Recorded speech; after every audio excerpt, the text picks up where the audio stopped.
like that feeling of the smell of the rubber and the sharpened pencil because it means that you are starting the year anew. I was always so excited, as everybody was, for the first day of school to find out who your teacher was going to be and who was going to be in your class and what bus you were on. And then when you got to go to, and I know not every kid is afforded this, but for me it was a real thrill, like going to Target or Airway before that, the first week of school, to get your school supplies and to pick out what folder you're going to use or what your trapper keeper is going to be that year. There was a level of excitement about all of it, but you also knew that very shortly after that, you were then going to be right in the thick of homework and early evenings and all of those things. And that's where we are. For the Colts, it is here. The training camp week is here. For fans, it is here. The knowing of and the excitement of finding out, like, who's going to be your starter at linebacker, who's going to be healthy and ready to go, who's going to be those that you are running with that are helping you make this run and be competitive and contend for the division or whatever it may be, or a wild card or wherever it is that you think they may be. All of those things. Those are all areas of where we are right now and the excitement that comes with that. But there is that not detriment, but that hesitation of knowing that there's going to be the pileup of homework in the earlier evenings, because for the Colts, there are question marks, clearly. And we'll hear from Shane Steichen a little bit later here about some of those question marks. You've heard the guys talking about it this morning. Where do we stand in terms of health at quarterback? Where do we stand in terms of health at the marquee position? And can we please, just once, can we have a training camp where there is no ambiguity, where there is no uncertainty about the health of a player? I'm looking at you right here on this Monday saying, as sure as the fact that my name is Jake Query and Eddie Garrison's the other voice you hear on this program, and it's called Query & Company, and it's 93.5 and 107.5 The Fan, and we're going to be out at Colts camp starting on Wednesday. As sure as all of those facts, I'm looking you right here at the camera saying, I don't want to dwell on these things. I don't want to appear as though, not even like that I'm, quote-unquote, making up a storyline, but rather, I'm realistic about the fact that when Alec Pierce, we found out after his contract extension that he had a procedure to, clean things up in the ankle, we had question as to how long that would linger, and we thought for certain by now that question would be answered. And maybe some of it is you don't know how the car is going to run until you go out there and you take it on the track. But nonetheless, there is question about it. And Shane Steichen over the weekend doing an interview and talking about him being asked about Daniel Jones, but then the ambiguity with which he answered about the availability of Alec Pierce and the status of Alec Pierce and the certainty that Alec Pierce is going to be ready to go this week, you're like, wait a minute. And that is a position, I guess kudos to the Colts in this regard. Maybe they had a meeting and they said, you know what? We got to take focus off our quarterbacks. There's going to be so much attention about the availability of Daniel Jones and the availability of Anthony Richardson, and Jonathan Taylor is going into a contract year here, so we don't want a whole lot of discussion and noise on that. We got to do something to come up with a mask and shelter and, like, pay no attention to the left hand while the right hand is, like, sifting through to find out where your wallet is. Maybe they said in a meeting some 6 months ago, you know what we could do? If we trade Michael Pittman Jr., let's go ahead and have Alec Pierce have a surgery so that, like, there's a question about that, and then everything will be focused on what's the availability of not just our number one, but really our number 1 and 2 receiver, so that then everybody will talk about that, and they'll kind of forget about the fact that we have huge question marks as to whether or not our quarterback is going to be healthy and ready to play and can sustain the level that it looked like he was found money at the beginning of last year. and then our running back, who is one of the key and for that matter, few home run hitters on offense. People won't discuss. So let's get the wide receiver. Let's create that conversation. Alec, you want to get some cleanup done? Obviously, I know that's not how it went down, but that's kind of how it feels. Eddie Garrison has been running around fairly frantically this morning. It looks like everything going okay. Do we put out fires, Eddie? No. Everything's not okay? We're blaming the Mark Dykton today, Jake. What did Mark do? I don't want to oust him on air. He just did. I know. He's on vacation tomorrow. He's on his 12th vacation tomorrow. That's Who true. cares? Did Mark not turn something on? No. All I know is this. I looked up, and this is behind the scenes, but I looked up, and Eddie, I'm not going to say Eddie's hair was on fire, but some of that product that he has in certainly looks flammable. And he looked very on edge this morning. But he is here. Eddie, how was your weekend overall? It was a busy weekend in sport in a time when typically we talk about there's not a lot going on, but it was busy. Your weekend went how? It was a relatively calm weekend for me, Jake. It was like one of the first times I actually had a day off in who knows how long. I was free Saturday, went out to Ruoff, had a good time at the Ruoff, a.k.a. Deer Creek, a.k.a. Verizon, Saturday night with Olivia. And then yesterday worked the other job for a little bit and then went to the soon-to-be in-laws. How was who was at Ruoff? It was 5 Seconds to Summer, which is Olivia's favorite band. 5 Seconds to Summer? 5 Seconds of Summer. 5 Seconds of Summer, which is about what all of us here at the station but Dykton experienced, right? Yeah.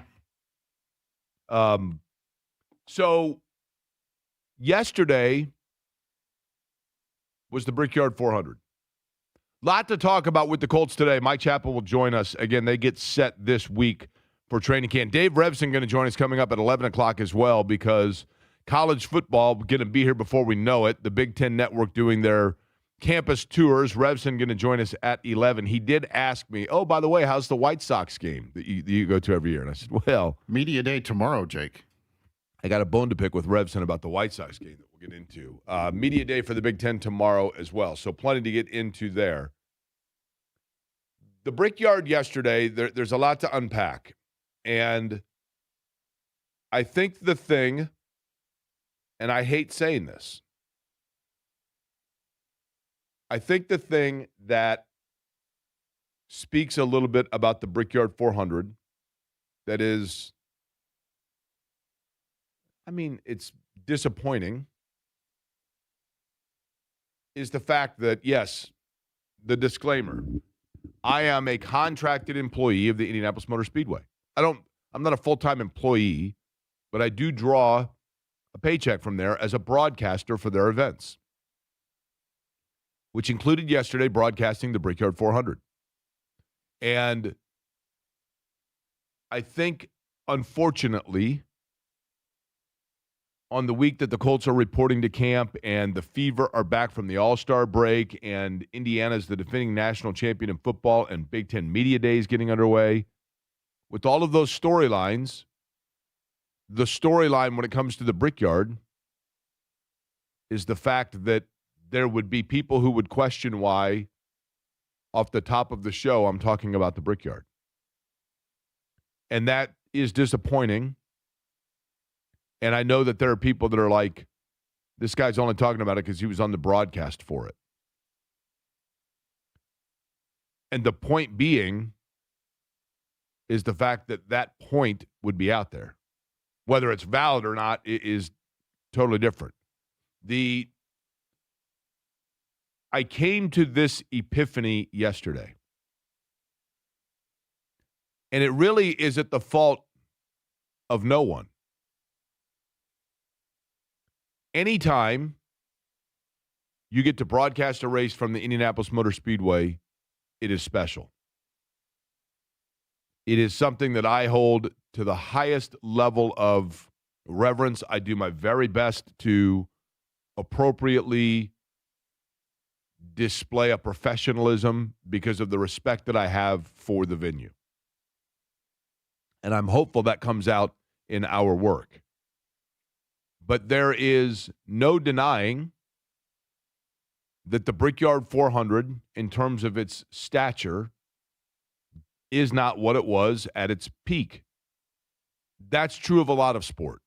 That's not unique to the Brickyard 400. That's true of a lot of sport. Matter of fact, you could say, if you were to realistically ask, in today's world with a million different entertainment options, how many sporting events or how many sports seasons carry with them the same level of impact, clout, and devout following that they did 25 years ago? It's a short list. College football, sure. The NFL, sure.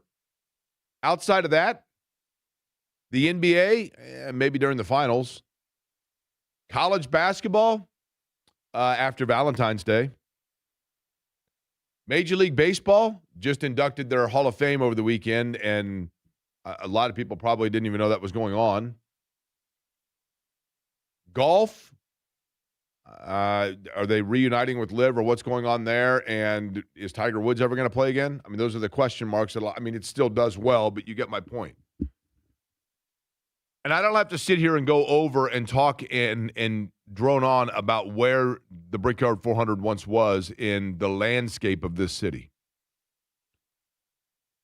But as I talked about with Kevin and with James Boyd, Dale Earnhardt Jr. has been a great ambassador for the Indianapolis Motor Speedway, and he is a signature figure within the culture of auto racing and sport in general, because he bridges two different eras, his father's era and then the era not just that he ran, but also the younger drivers that he, has driving for him.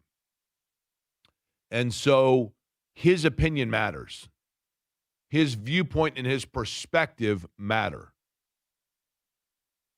And Dale Earnhardt Jr. made no bones about and has always been a huge advocate and friend of the Indianapolis Motor Speedway, and talking about what it meant for Dale Earnhardt, what it meant for Kyle Petty, what it meant for all of the original guard to come race the Brickyard 400, and then into Jeff Gordon and Jimmy Johnson and obviously Tony Stewart.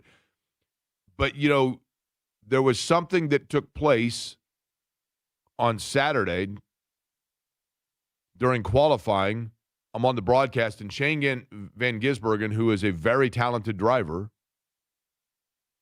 but not an American, not that there's anything wrong with that, but he's from New Zealand. Scott McLaughlin from New Zealand, Scott Dixon from New Zealand, and then they cut their teeth racing in Australia and whatever else. So he's asked, hey, how special is this venue versus others? And Van Gisbergen says, I mean, not so much.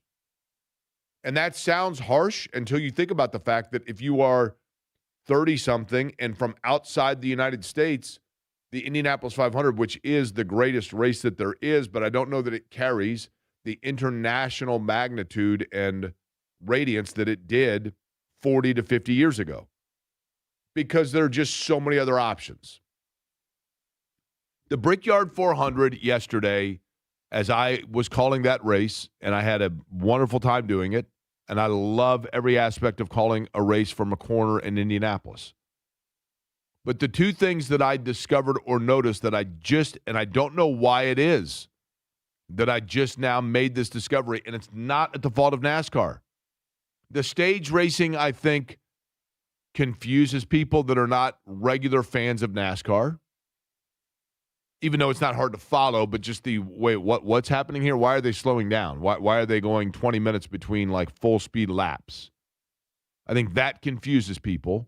And in a world where sport itself has to be so, and it has become so niche in all areas of sport, not just auto racing, you need to welcome in as many passerbys as you can and hook them early, as opposed to creating new wrinkles that make it harder to follow. Just when I was getting to learn and figure out long division, I didn't need another Pythagorean theorem thrown my way, because I'm like, let's take this one step at a time. But, Eddie, I can't deny this fact. I didn't think I would fall victim to this. But I can't deny the fact that now, and I don't know whether it is the fact that I watch television and zip through commercials on Netflix or Prime or whatever it may be, and I'm used to seeing the show in 28 minutes or 42 minutes for an episode. I don't know if it's that with social media and the ingestion of news that instead of waiting 30 minutes to find out and waiting until 18 after to find out the weather, I can do it right there in the palm of my hand and I don't need to wait through things. But with all of that, even though I have tried my hardest to deny the reality of this, when it comes to sport, I think we live in a 2-hour maximum. I think soccer is as popular as it is with people under the age of 30 to 35 because it's 2 hours. I know there's extra time and all that added time, whatever. But it's basically, when you're getting ready to watch a soccer match, it's a 2-hour event. And so when you have yesterday that race that had its moments, but those cars and that package had difficulty passing one another.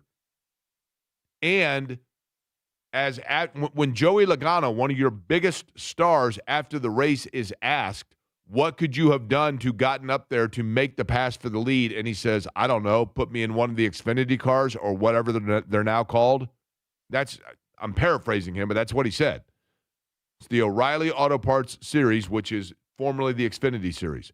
But when one of your marquee stars is flippantly illuminating the confusion that comes with constant change, and then you add into that it was difficult to pass, number one, and number two, the amount of time it takes to run a race. And I know that sounds crazy. I never thought I'd say that. But I will admit, it was a 3-hour plus race, and after a while, you're like, man, in today's world with younger people in particular, that is a hard sell to get people to pay attention for that long. Yeah, I would agree with you. And it's all about perspective too, Jake. Like if you just look at, the races this year in NASCAR from an attendance perspective, it's down. Like historically, it is now trending in the wrong direction for the sport. Because if you look at, the Bristol race just a couple of weeks ago or whatever, 70,000 fans were approximately in attendance there, which is about 50% of the track. You look at the Daytona 500, it used to exceed over 200,000 people and has now started to slowly decline. The Coca-Cola 600, it is now closer to 100,000. That used to be in the 150, 180 range.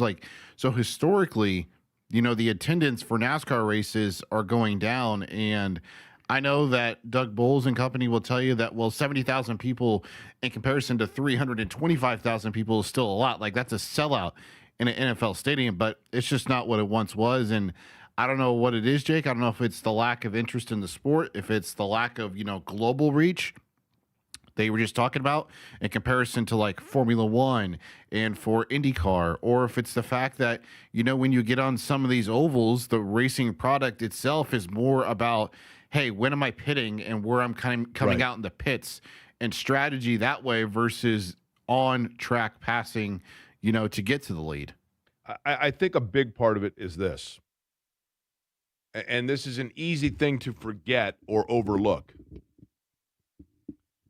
NASCAR, again, there was a peak. There was a time when it was unbelievable. And then, and I've always felt this way, kind of a watershed moment came around 07, 08, 09. For the Brickyard, it was really, I think it was 09 when the tire debacle happened. And that was a rough thing to come back from. But also for NASCAR in general, and I understand this, when it used to be that those, and yes, it is still, the Brickyard is still one of the more highly attended races on their schedule. And it used to be that NASCAR was the traveling circus. It was literally, hey, NASCAR's in town, and look at all these fans that are coming in, and the RVs and the campers and the people. All of it, right? And folks loved taking their RV, waving their flags of their favorite driver, camping out, watching, cooking out, all of it. And you could see it on 16th of Georgetown. You could see it at any track that you went. You could see the campgrounds fill up. But I think one of the things that happened along with, as we've talked about, the passing and or the retirement of marquee signature drivers that people fell in love with, and then it takes a long time to develop new stars and etc. Around that time, 07, 08, heading into the tire situation of 09, I think it was, at that time, basically 3 things happened in this country. Number 1, the economy dipped. Number 2, gas prices skyrocketed. And number 3, plasma TVs and the highfalutin designer television began being replaced by very affordable high-def television screens. So people that had RVs and were able to spend their expendable income going around and taking in 4 or 5 races in a summer, going from one race to the next and camping out, then all of a sudden gas got up to $3.84 a gallon 20 years ago, and you have this huge RV that gets 12 miles to the gallon, and the economy went to the point where not only were gas prices up, but stability of job maybe was more questionable. And all of these people that were traveling from race to race were like, wait a minute. I just saw this like Black Friday ad at Walmart where I can buy a high-def television that looks as clear as like I'm sitting on the start-finish line, and it's a third of the price that it was 2 years ago, and I can buy that, and my refrigerator's right next to me, and then boom, the television experience became so good that people quit traveling to it. And so as a result of that, it didn't turn out to be totally detrimental because you have good TV numbers, but it does not look good on TV because people are watching it as opposed to being there in person. And when you're watching it, you can kind of come and go. I know Scott Dixon caught some, there was this big riff about Scott Dixon saying it's time for a good nap. I mean, it's a euphemism, meaning there's a lot of time you can check out and come back in, check out and come back in. And so to be out there in person for that long, I mean, it's a tough, I hate to say it, it's a long day.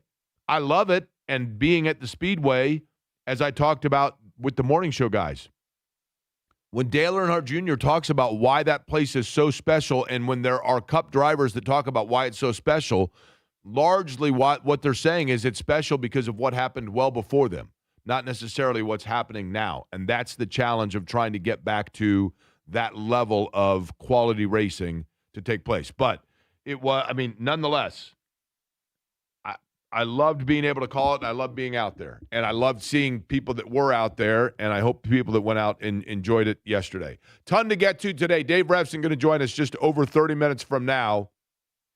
We'll talk about Indiana, the Big Ten. Still weird to think the Hoosiers are the defending national champions, but the tour is about to begin for the Big Ten Network as football gets set to get underway. Also, we will talk, obviously, about the Colts, including, are we doing, once again, Eddie, some power rankings today, right? That's right, Jake. It's the final day before the Colts are back in Indianapolis.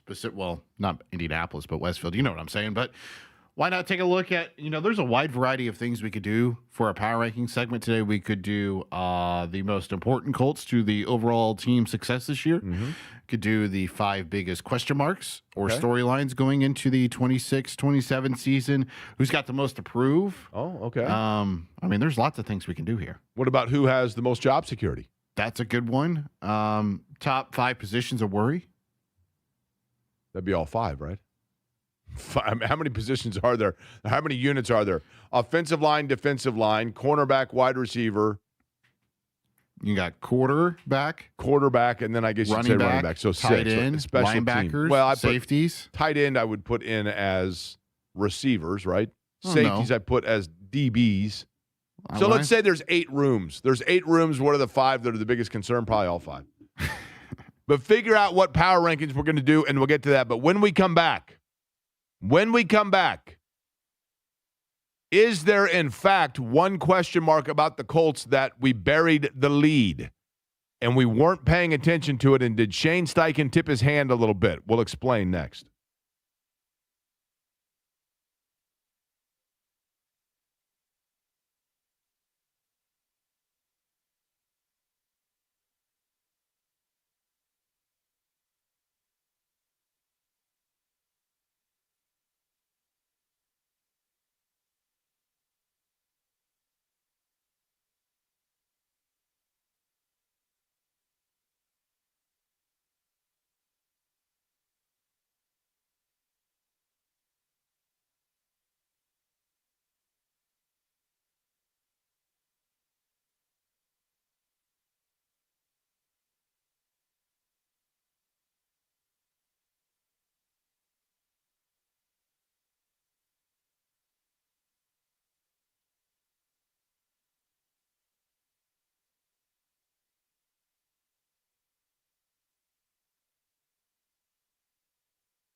You're listening to Query and Company on 93.5 and 107.5 The Fan. Was a beautiful day yesterday with the sun beating down, no question. Saturday, a little bit chilly. Not going to lie. Had a jacket on up at the top of turn 3. Hey, Jake, great job on the broadcast. Thank you. Who was that in turn 4? That was in turn 4 yesterday for the Brickyard 400 and on Saturday as well. Chris Wilner of MRN. So we do... Motor Racing Network, right? Correct. So, Motor Racing, I had to think about that. Or is it Motorsport Racing Network? No, Motor Racing Network, correct.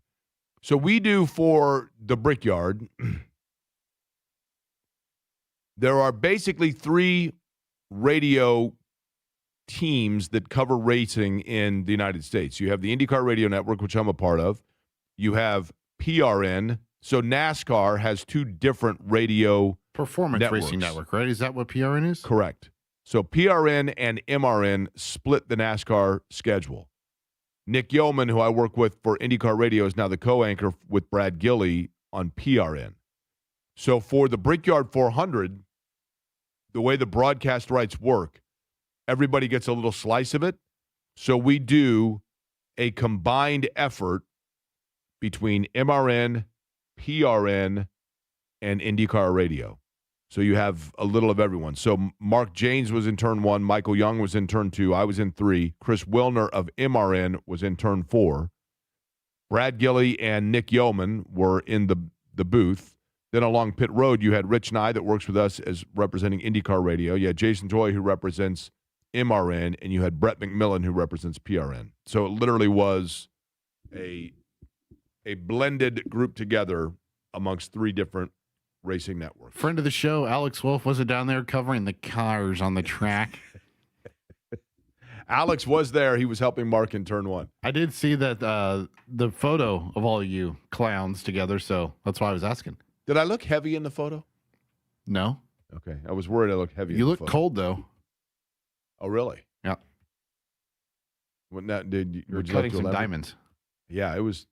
Well, no, that was on Sunday, so I don't know why I was cutting diamonds there, right? But maybe I was just puffing my chest out a little bit, and as a result, all that testosterone running through sure. just created diamond cutters.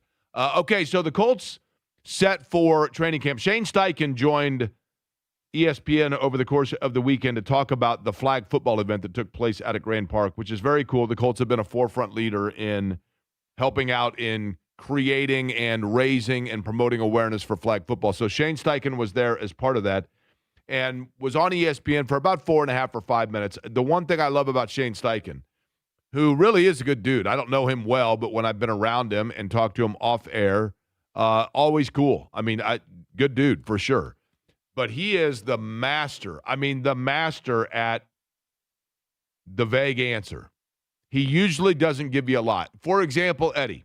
Coach speak. He's the master of coach speak. He is the master of coach speak. Now, I would like for you to ask me a question, Eddie, about anything in the world right now. You're asking it to Jake Query here, not Shane Steichen. But I will answer it in Shane Steichen form, okay? So give me a question and then what you would expect to be like the answer or the information that you're seeking, and then I will answer it the way he would answer it. All right, Shane Steichen, what do you expect to see from Daniel Jones in the early goings of training camp? Again, I want you to ask me a question to Jake Query about having something not Colts related, just a generic question. Okay. But I will answer it the way Shane Steichen would answer it if he was talking about his football team. How awesome is it to work with Eddie every day? Yeah, awesome. Eddie, just working with him every day. Come in and Eddie's there and I'm there and we both work, and that's the thing. You work, and Eddie has job, and Eddie knows that job and does good job, and so I go in and I do my job too, and that's the thing about being coworkers. It means when we come in, coexisting and working. Right? I mean, it's like very seldomly does he give you any insight, and I mean that in a good kudos to him for that, because he knows the drill. Mm-hmm. But he was asked about a number of things and gave kind of predictably generic answers and vague answers.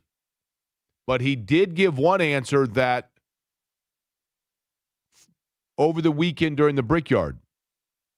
My buddy Sean, that was spotting for me and hanging out with me up in turn 3, we got to talking. He went to Columbus North High School and graduated the same year as I in 1991. So you can imagine for 2 days when we were up there, we were just going back and forth about stuff. We're like, okay, who are like give me the names of pop culture people that were massive when we were in high school. And we kept going back and forth.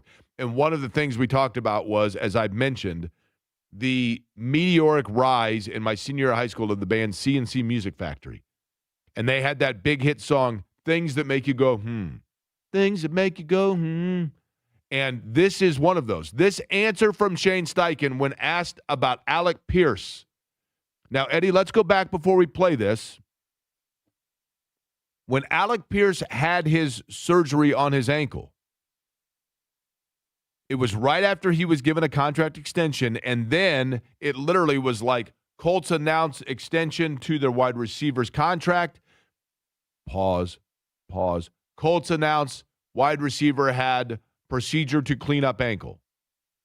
What? I didn't know that there were floating particles. Yes, but this was routine, not a big deal. And I get it. I'm not trying to make a mountain out of a molehill.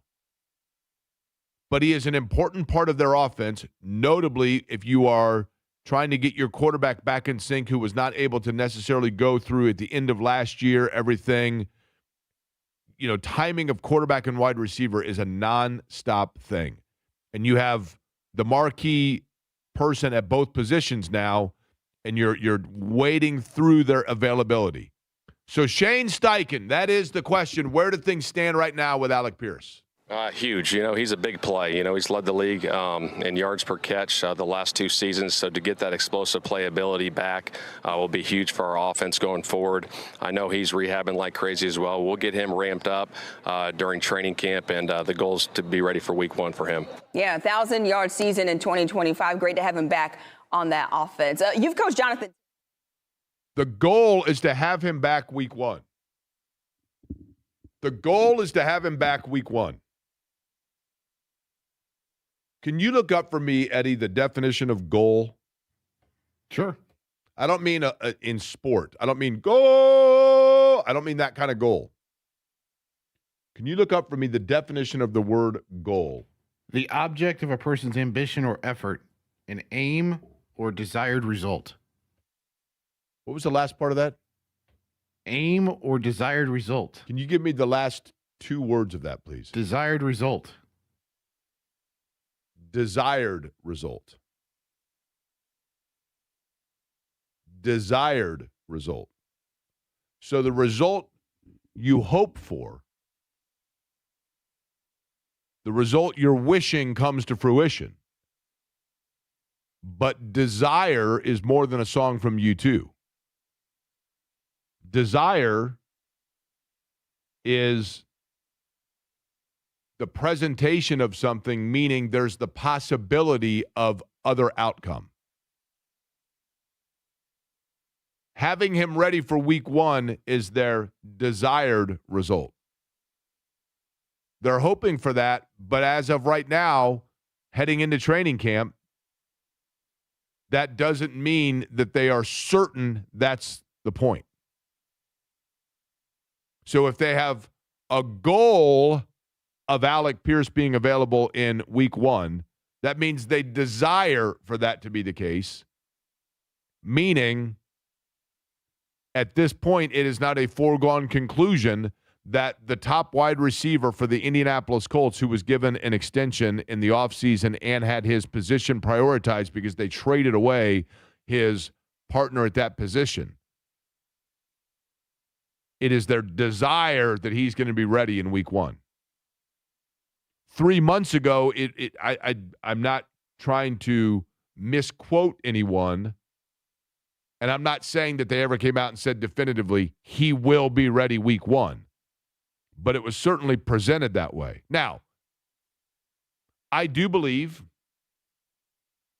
that, yes, he is going to be just fine, and over the course of the year, there's going to be a game where I'm going to lead the show and say, see, that's why that guy yesterday that we saw that had 7 catches for 132 yards and 2 touchdowns, that's why that guy was given the money he was given. Yes, I think that's going to happen. But the Colts need that to be available to them from the get-go. They've put themselves in position that they need him available as soon as humanly possible. And they need him producing as soon as humanly possible. And yet, maybe this is like the best thing. Maybe, just maybe, this is another example of exactly what the Colts brass needs. Maybe this is another case, and I'm going way cart before the horse here. But the precedent of this franchise and the way things have worked and the consistency under which they have operated for quite some time now, all of those things lead you into you cannot rule out any possibility in terms of forecasting where they head in certain areas. And so, could this be that we just heard right there from Shane Steichen, who typically guards his words very closely? But could it be, I want you to get it ready one more time here, Eddie, and let's listen to it. He's asked how big it is to have Alec Pierce available, and Shane Steichen, who normally is very guarded with his words and pretty routine and pretty coach speak. Try it one more time. Shane Steichen, just how big is it that Alec Pierce is going to be a wide receiver continuing for the Colts? Huge. He's a big play. He's led the league in yards per catch the last 2 seasons. So to get that explosive playability back will be huge for our offense going forward. I know he's rehabbing like crazy as well. We'll get him ramped up during training camp, and the goal is to be ready for week 1 for him. The goal, the desired result, that ambiguity gives us something to talk about, number one. Probably we're overthinking it, number two. But it may represent, once again, depending on how this goes, exactly what Colts brass once again falls into their lap. I'll explain what I mean next.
You're listening to Query and Company on 93.5 and 107.5 The Fan.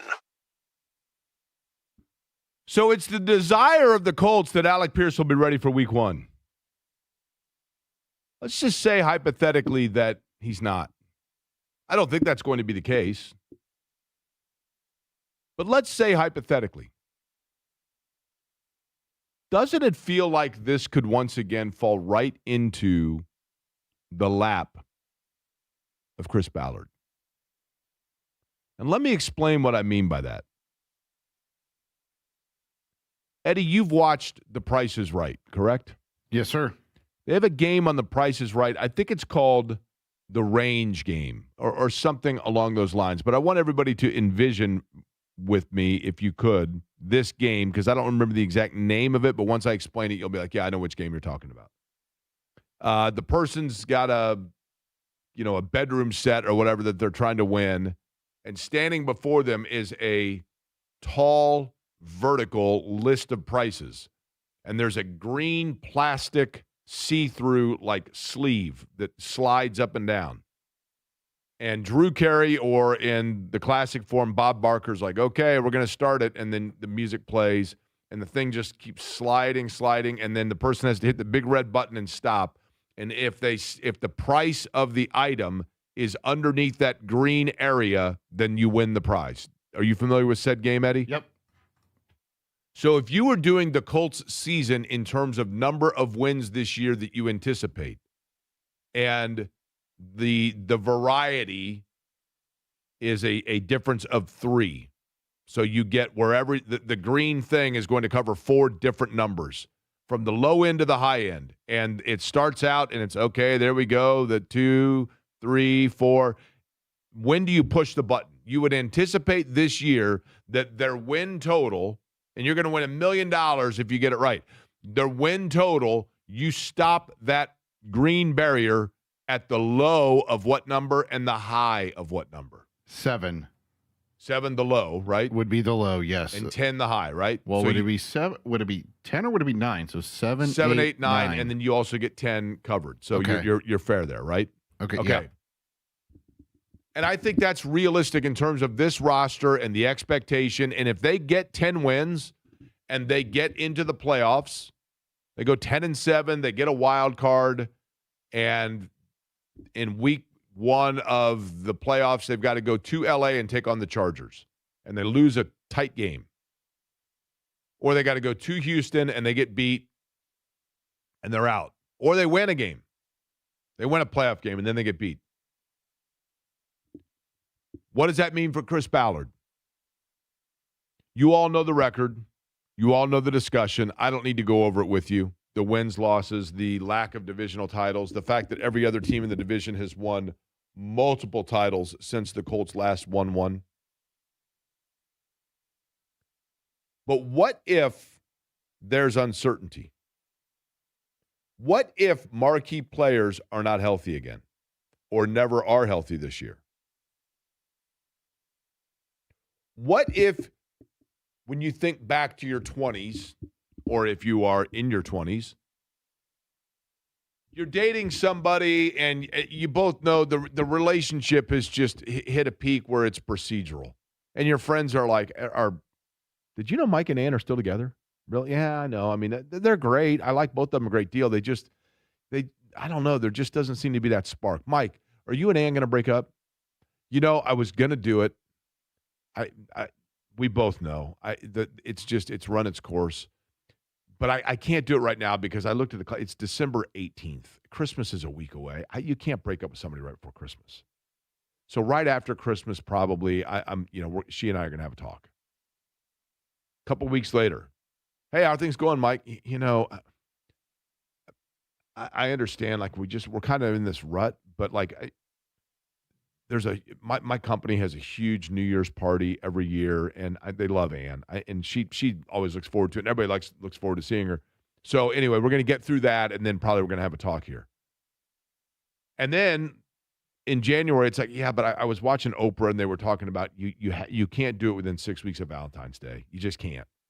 So probably right after that, we're going to have a discussion. But then the hard thing is, every year she actually puts together, she loves it. She puts together an unbelievable NCAA tournament bracket and runs it for all my friends. And they've been looking forward to it all year. So probably through March. And then once we get into April, we'll sit down. And there's always that reason, right? There's always the thing why, but there's this caveat that you got to extend a little bit further. Sometimes when it's time to move on, it's time to move on. And for the Colts, I'm not sitting here saying when it comes to Chris Ballard that the time to move on is to move on. Because I don't know that we can definitively say that because there's always that little caveat. There's always it's with a week within Christmas or, you know what? I mean, we were going to do it in June, but last year in June, her dog passed and it's been a rough month for her. And so, and August seems like it'd be okay, but, her mom's kind of ill and there's a lot going on there. So I don't want to, there's always something, right? And for Chris Ballard and for the Colts, maybe this works out perfectly.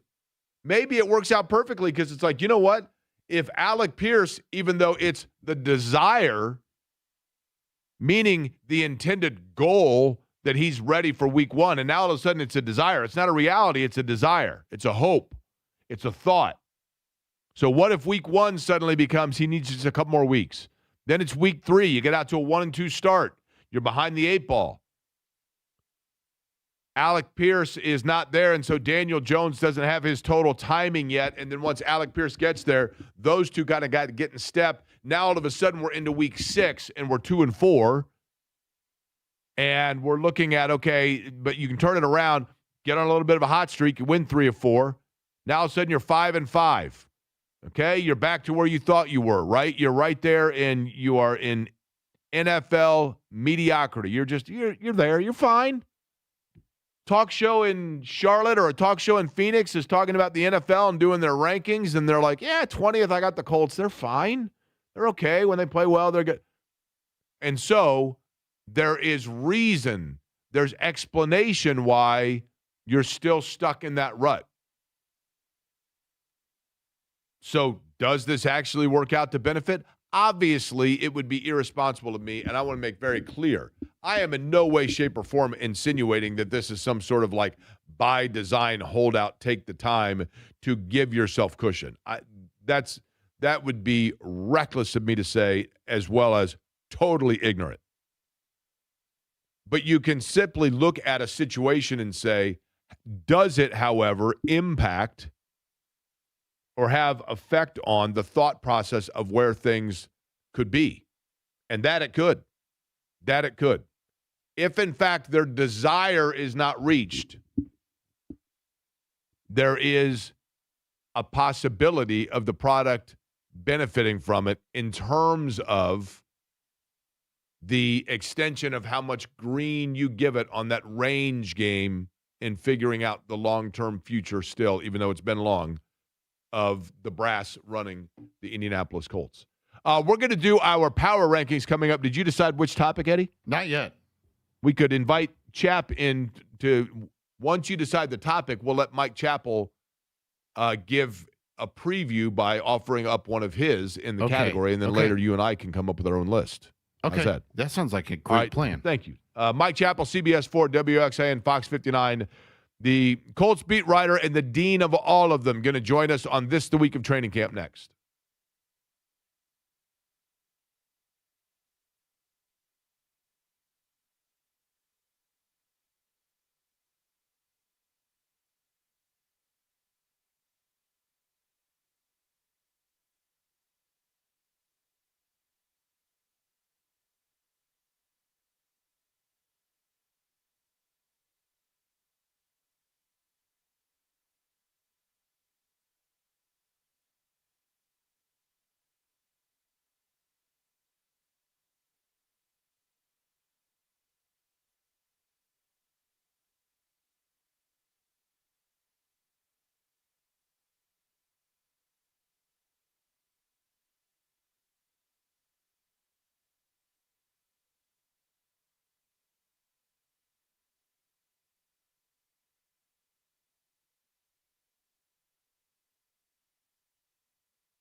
It's Query and Company. I'm going to be keeping you company for the next few hours. You are not going to believe the company. This company. You're going to bankrupt your mama's company? At least I have the radio to keep me company. On 93.5 and 107.5, The Fan. Now, this is how you know it's a Monday. I completely screwed up. This happens every once in a while. It happened once in 1978. I made a mistake. And then I made another one in the late fall of 91. I had an error. And I made this one when I said that Mike Chappell would be joining us. That's obviously at 12:30. Dave Revsine is with the Big Ten Network. And my understanding is I talked about the fact that here we are, Colts training camp this week. And I think the same is true for the Big Ten Network, because I loved the beginning of the school year where you'd go and you'd get your trusty pencils and the smell of the rubber erasers and your art box and all of the school things that you would get.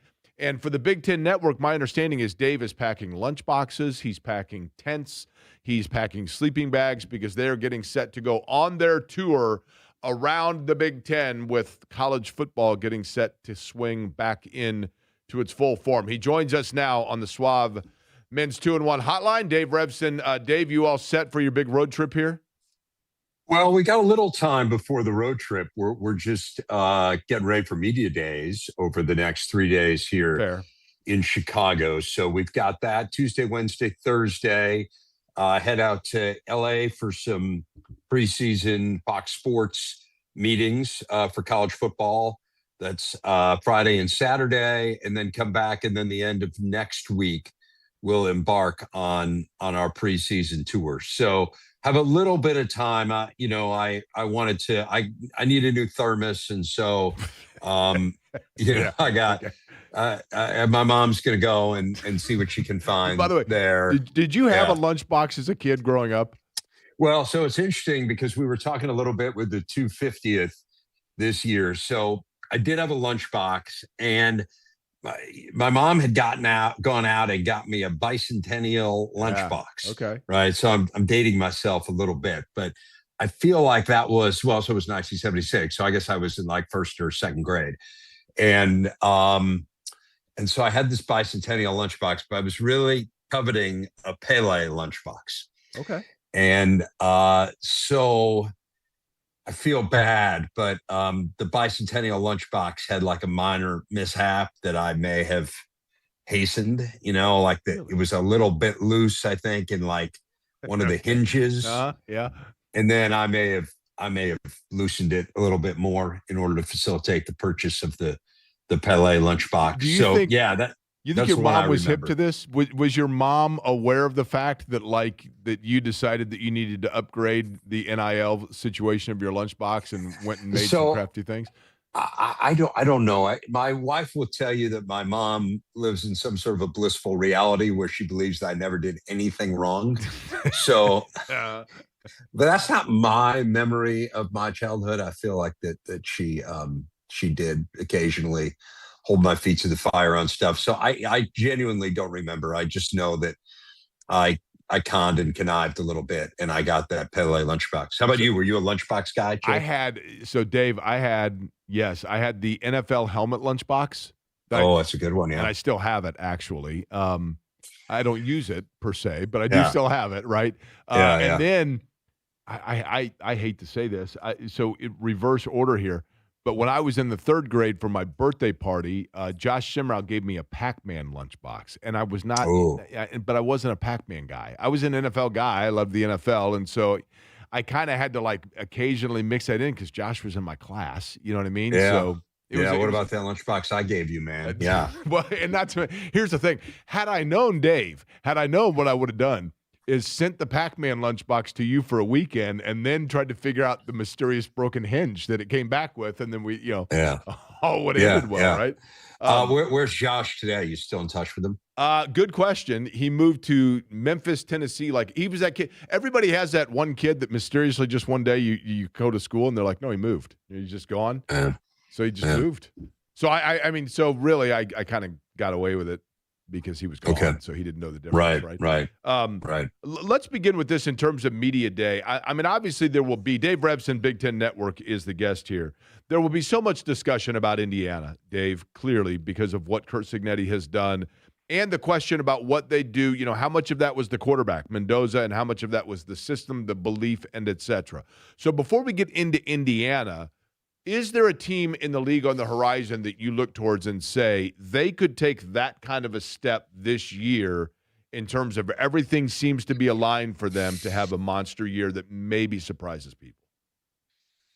Well, I mean, I don't know that anyone kind of come out of nowhere in the way that Indiana did 2 years ago, right? I mean, that was really the year that was the total breakthrough year for them. And then last year was just everything came together in a magical way and, winning some of those late games and then just eviscerating just about everyone in the college football playoff. I mean, I still think about that Alabama game, as I'm sure IU fans do. And I'm just like, man, like if you want to send a message, that's the team to send it against. That was really something. Is there a team, look, I mean, for instance, I think Oregon can break through and win a national championship. So is that kind of like Indiana last year where, they were a team that had been in the playoff and, Oregon's been in the playoff here. And so now can they take a step forward and become the national champ? I think they're kind of an obvious one. If the Big Ten's going to win a fourth straight with 4 different schools, I think Oregon is the best candidate to do that. As for teams that can maybe be Indiana from 2 years ago, although, again, the comparison is somewhat imprecise just because there's no, I don't think there's anyone that, won one game in the conference last year that I can foresee making the playoff. But I could see USC taking a big step forward this year. Whether their defense is good enough to get them there, I think is the big question. I could see Washington being a kind of a breakout team. They made a lot of progress last year. And I think if you were to rewind to the beginning of November, I mean, they were legitimately in a position where had they won out, they perhaps could have made the playoff a year ago. So that would be one that I would think about. I think UCLA is interesting. I don't think they're going to make the playoff this year. There's really good vibes around Bob Chesney. I think he was the right hire for them. They're recruiting extremely well. There's obviously the James Madison comparison, although I wouldn't lean on that in any way. But it's he is bringing a lot of the guys who helped them have success there. Again, whether or not they're a playoff team this year, I don't think so. But I think we need to keep an eye on UCLA here going forward the next few years. So I think those would be a few of the teams I would look at and say I think they could be breakthroughs in kind of varying ways, whether it's Indiana 2 years ago or Indiana last year. Do you still have the Pele lunchbox, by the way? I don't. No. I mean, for me, like the mementos that I save, I mean, the Query and Schultz koozie is obviously to me like that because it defines an era in my life. And I think that, when you were searching for purpose back in those days, weren't you, Dave? Yeah. And I just found it. It was, there was music from on high and I just kind of felt like this is it, man. This is what I was meant to drink out of for the rest of my life. Right. But other than that, I'm not a big, I don't save a lot of stuff. It's really just the koozie, I'd say. Well, the reason I ask is because, you have this Pele lunchbox and maybe you held on to it because it was, it was different than the thing that you were originally given. And then all of a sudden, maybe other kids wanted a Pele lunchbox, right? Or maybe somebody else had one and that's why you wanted it. Point I'm making here is sport is like that as well. It's a copycat thing. Oftentimes somebody sees what somebody else has and now they want that exact same thing. Is there a chance that, and I don't know what brand or what movement it would be from Indiana, but did Indiana do anything schematically or in the way their roster was built that could have implication to the rest of the Big Ten or college football of a replication or a copycat desire to be Indiana? Well, I want to get back to the lunchbox thing real quick. Yep. Just to put a period on it. Then we went to the brown bag era. Oh, right, well, where see, it was that's much the thing. cooler to bring the brown bag. And I would say that and was so, what grade would you say? I'm going to write down a number here, Dave, okay? Because you and I are basically obviously of the same era. Yeah. In what grade would you say that you had fully transitioned into where the brown bag, you're like, no, you got to be doing the brown bag now. The lunchbox is played out. What was the first grade in which the brown bag was the way to go? So I have a buddy who would have an incredible memory for this. I really don't. I would guess third or fourth grade. Okay, I'm going Fourth grade, maybe. I'm going fifth. Maybe you guys in Chicago were a little more advanced, right? But yes, by fifth grade. So I went to an elementary school where fifth grade was the final grade, right? Because sixth grade you went to. So in the last grade year, that when you were the senior grade of elementary school, no way you could be carrying around the lunchbox. Yeah, no way. Yeah. so yeah, the brown bag was definitely the way to go, right? Okay, so as for your Indiana question, because I'm sure that the listeners are transfixed as they always are. Of course. Look, there's so much that Indiana's done. I mean, it obviously Cignetti did an incredible job of bringing a culture with him, and he did that by on one hand bringing his coordinators. I think that was a really important move. The second thing he did was brought really good players from his previous stop, but also kind of the people that he felt fit from the previous era, making sure that he figured out a way to include them. I mean, Carter Smith remains. There were certainly key players who were recruits of the previous regime. So I think that's really important too.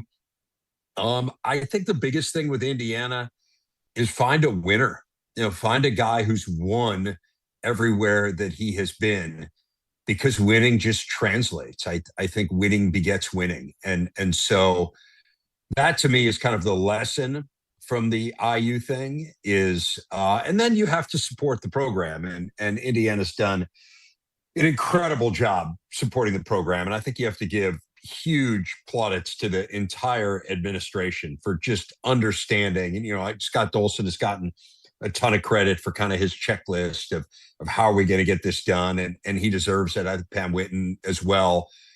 Both of them kind of working hand in glove and understanding that winning in football is important. So I think all that is in there, kind of baked into that formula. But to me, the biggest thing with Cignetti is, man, it doesn't matter if someone's done it at the highest level. Just find someone who wins consistently and wins. Again, the one other thing I'd say, Jake, is wins with good quarterback play, because I just think we're in an era now more than ever where quarterback play is so preeminent to winning in football, and he had that. Are you curious about down pat? Dave Revsine, my guest, by the way, he's on the Swab Men's 2-1 hotline. Are you curious, Dave, and maybe this would be more a question for Jerry DiNardo, your colleague there at Big Ten Network, but, Indiana kind of built this thing by being and professing, the band of misfits. We are in fact the hunters. We're the ones that have to go out and scrounge and find the purposes. And now they are the hunted. And now you've gone from, instead of saying we're just a bunch of 3-star cast-offs and band of misfits that came out, now you're getting 5 stars in there and you're getting higher profile. Is there curiosity about how that can shift or change their approach or the way they have to go about things? I think this is the most interesting part of the switch here, because the thing that I found so interesting last year when we were at camp was that everyone felt like they had been slighted the previous year and they were playing with a chip on their shoulder, and no one respected us, and everyone said we backed into the playoff and we didn't belong there. And I didn't expect that. Like, I did not expect that they would still have this chip on their shoulder. I think it's impossible now to have a chip on your shoulder. You're 16-0. You're the first team since 1894 Yale to do that. Everyone is acknowledging the success of your program. Everyone is acknowledging how great your coach is. Your quarterback won the Heisman. Your defensive coordinator won the Broyles Award. Your head coach won every coaching award there is to win. Like, it's impossible now to paint yourself as the underdog. And so how do you remain motivated? And I do think like that is the most interesting question that surrounds Indiana. It's certainly something that I'm going to ask Curt Cignetti when we have him on the set here this week, just in terms of how that mentality shifts and how you keep guys thinking that they have something to prove. Because I really think the best teams are the ones that believe they have something to prove. And I think it can be done, but man, I think it's a different mentality, no doubt. You have to sell them a different narrative. And so I'm really interested what that narrative is. Dave, let's mention Purdue as well, because obviously a lot of work to do there, right? But and I don't know. It's always difficult, typically in a year one of a coach, to kind of assess and figure out where they are. They had to start literally, I mean, let's face it, from the bottom, right? Where do you see and what do you expect from Purdue? Well, I think they'll be better. I mean, I don't say this sarcastically or whatever. Like, they'll win a conference game or two at a minimum. I mean, I feel like Barry Odom's too good a coach not to. He's got a good track record. It was a tough situation last year, but I get it. I mean, I get the Indiana fans are going to be like, hey, wait a minute, man. Like, our guy inherited a 1-win team in the conference and it made the playoff. I just think the situation was more dire at Purdue. So I think, obviously they went out and said, hey, let's get guys that were recruited at a higher level. They have a lot of Power 4 transfers, not necessarily guys who were overproductive or highly productive at Power 4 spots, but they're players who understand what it is to be in high profile programs. So I do think they'll be better. The Kevin Kane defensive coordinator hire is interesting. He was a part of the previous regime and it didn't go well. That said, I think it's unfair to kind of put that necessarily totally on Kevin's shoulders. It just felt like systemically a lot of things went wrong. But I don't know. I think, it is that we are in a time now where you don't get 3 years to be bad, right? And kind of, we're building, that's gone. We're in the portal era. You can build quickly and you got to make the right decisions and you have to have the right support. And so I think that's kind of where we are. Like, that's the question mark with Purdue. And I'm just expecting to see progress. I'd be really surprised if they're not better. They honestly, I know whatever, they didn't win a conference game. They were a little bit more competitive last year than they were the previous year. We just didn't see the results necessarily in the one column. Okay, I want to recap one more time before we let you go what you guys have upcoming at the Big Ten Network. I also will mention, I looked it up here, it was the King Sealy Company in 1975 that made the Pele lunchbox. And are you ready for this? The Pele lunchbox is now part of a permanent collection of Smithsonian National Museum of American History items in Washington, D.C. Are you serious? Yeah. So this, Dave, this is totally. It's on me. Totally predictable. Yeah. Let me tell you why. Yeah. Okay. You are very good at the Big Ten Network, and you guys are outstanding, and I enjoy all the coverage, not just football and basketball, but all the sports that you do. But I would never take stock advice from you because you punted on your Pele lunchbox, and now it's part of the Smithsonian. And you told me at the beginning of the year, my annual White Sox game with Shannon, and you said, hold off on the tickets, Jake. I believe last year when I bought tickets on day one, you said that was not, quote, my most sound financial move. And you were mocking me. You were laughing, snickering. Yeah.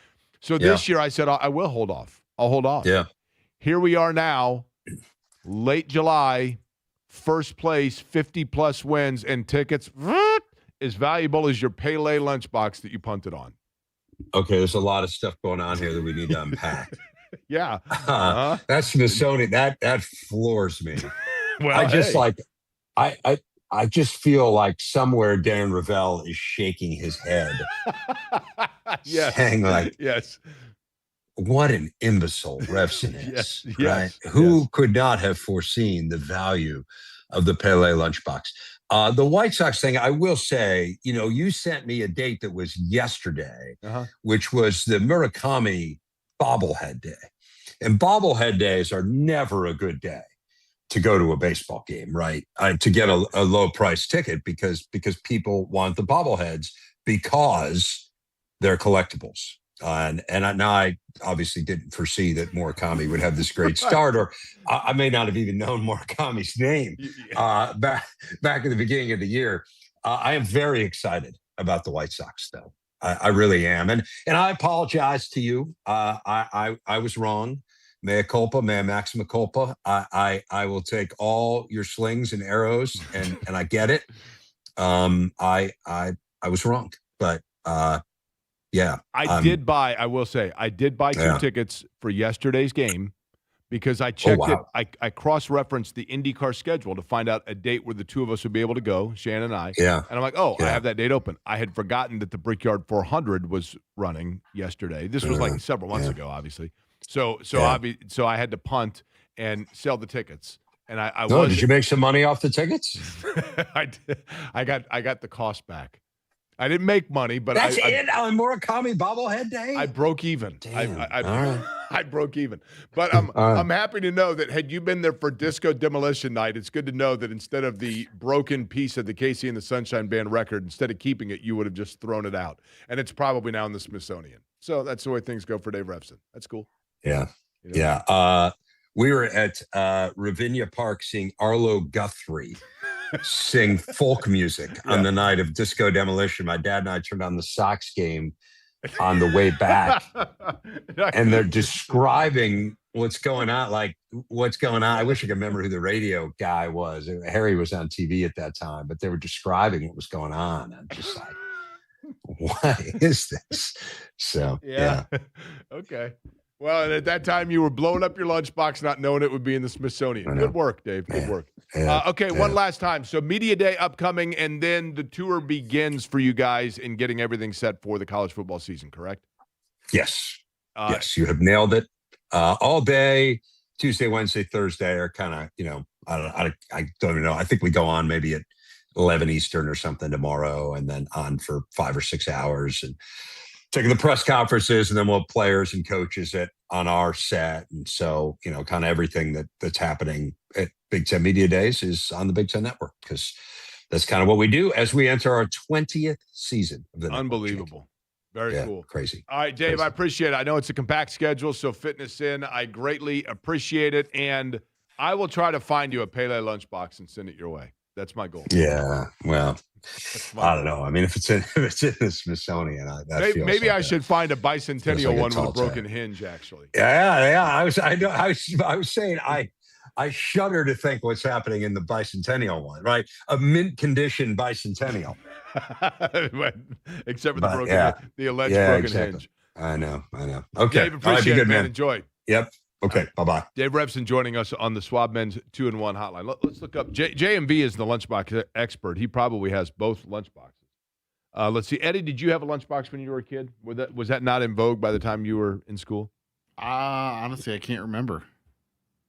Let's see. The price of a bicentennial lunchbox. He is right, though, in the fact that, back in those days, literally, seemingly everything was celebrating the bicentennial. I mean, everything. Now, there's a Disney one, $42. Spirit of 76. There's a lot of like cartoon level ones. But I don't see one that's just like a plain. Here we go. America on Parade bicentennial lunchbox, $50. This is why I shouldn't have taken the ticket advice from Dave Revsine. Did you come up with what our power rankings are going to be, Eddie? Well, I don't know. I still have some time, Jake.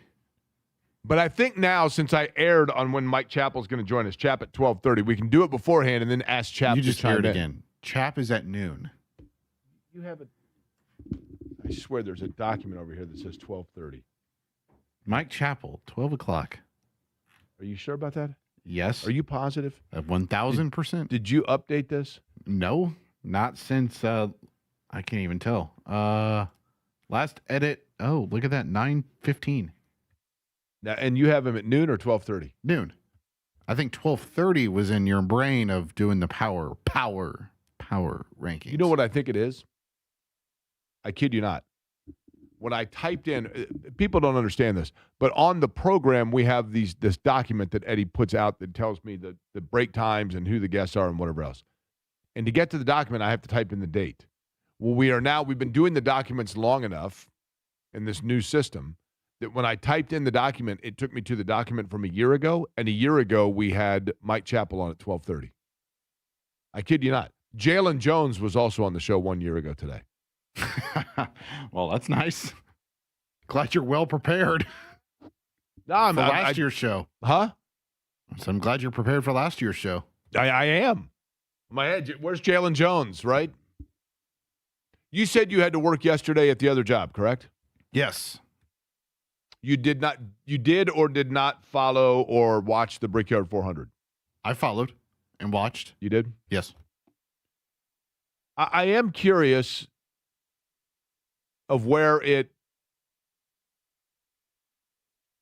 I don't know. I mean, has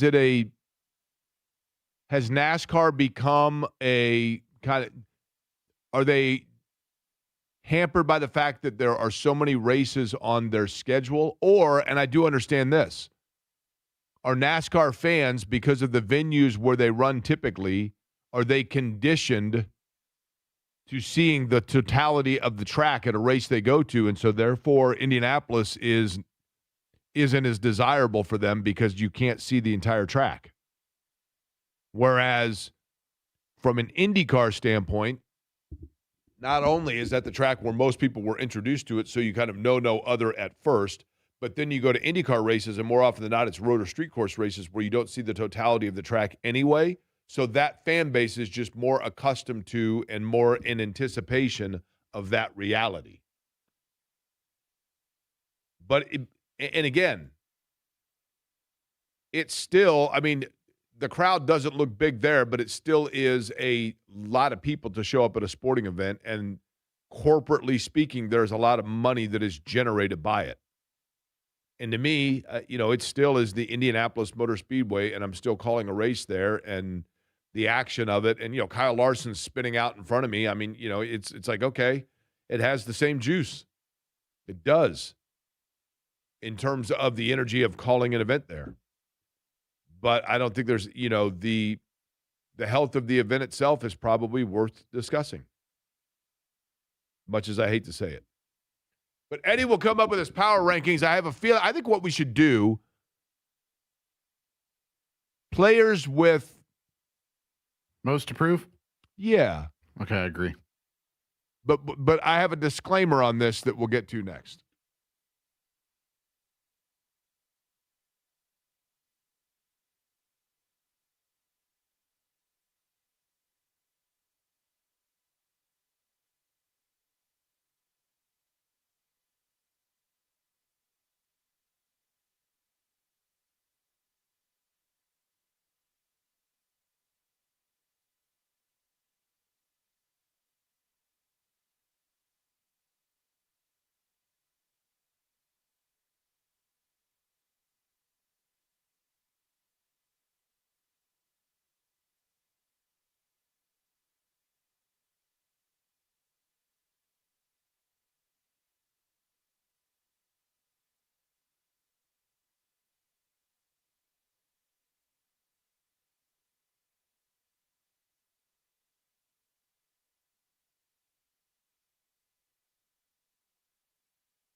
You're listening to Query and Company on 93.5 and 107.5 The Fan.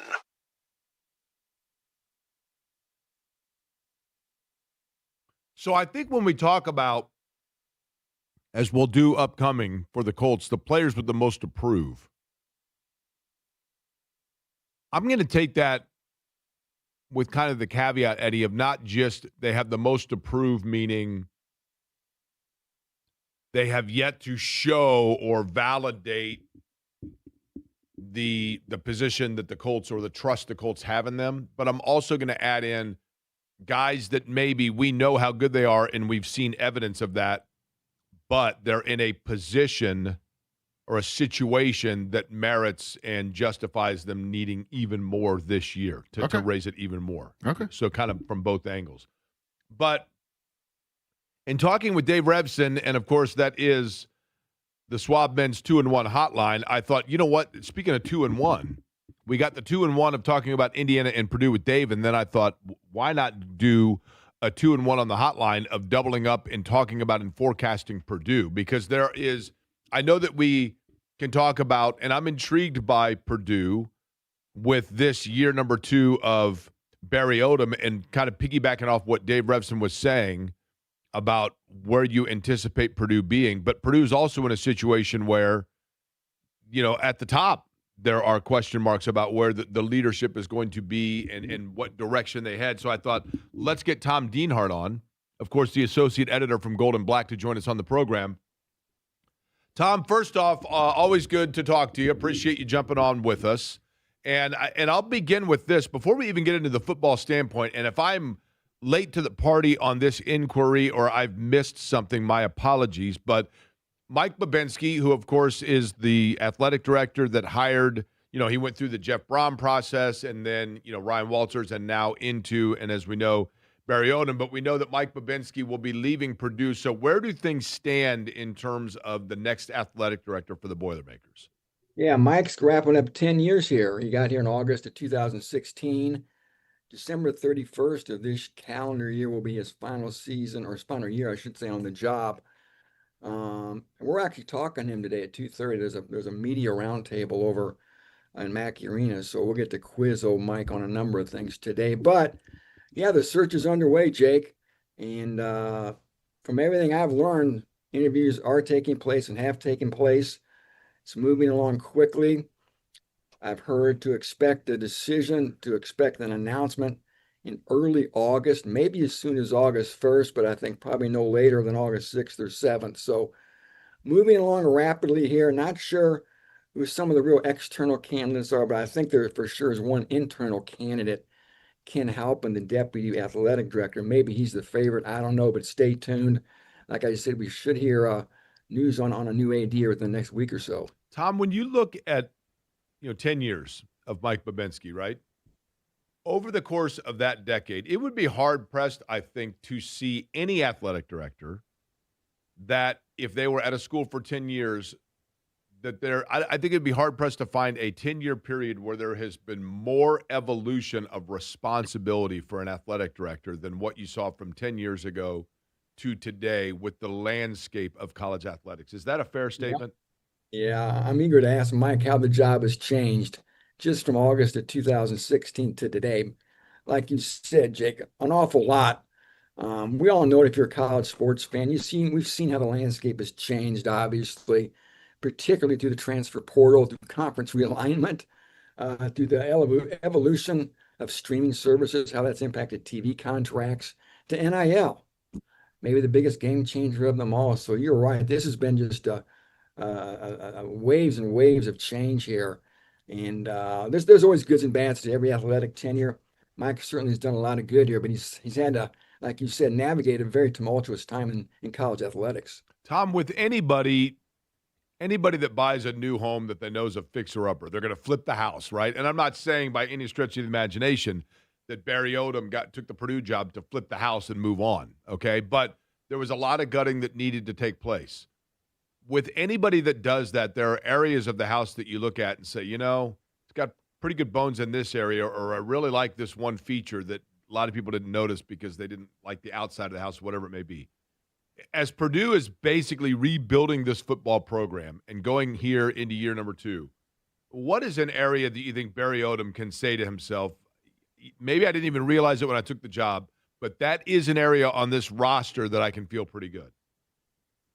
I'll say this on the current 2026 roster, I think he could put his head on a pillow at night and feel good about two areas. Number one is the running back room. I think they're going to have a pretty good group of running backs this year, thanks to a couple portal additions.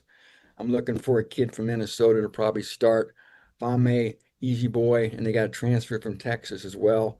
And I think the interior of the defensive line is going to be pretty salty. I think they may be able to go as many as six deep on the interior there. I really like the tandem that should start Ian Jeffries and TJ Lindsey. So those are two areas personnel wise I think he should feel good about. But I'll be honest with you, man, you can find questions and punch holes in a lot of areas that still have a lot to prove, which we should expect, right? I mean, this program has gone 3-21 the last 2 years, hasn't won a Big Ten game since 2024. So there are a lot of holes to fill and still a lot of questions that need to be answered. And we'll soon find out here with training camp opening up on August 3rd. I'll tell you, Tom, Tom Dienhart's my guest here. He's on the Swab Men's 2-on-1 hotline. He's from Gold and Black, of course, covering Purdue athletics.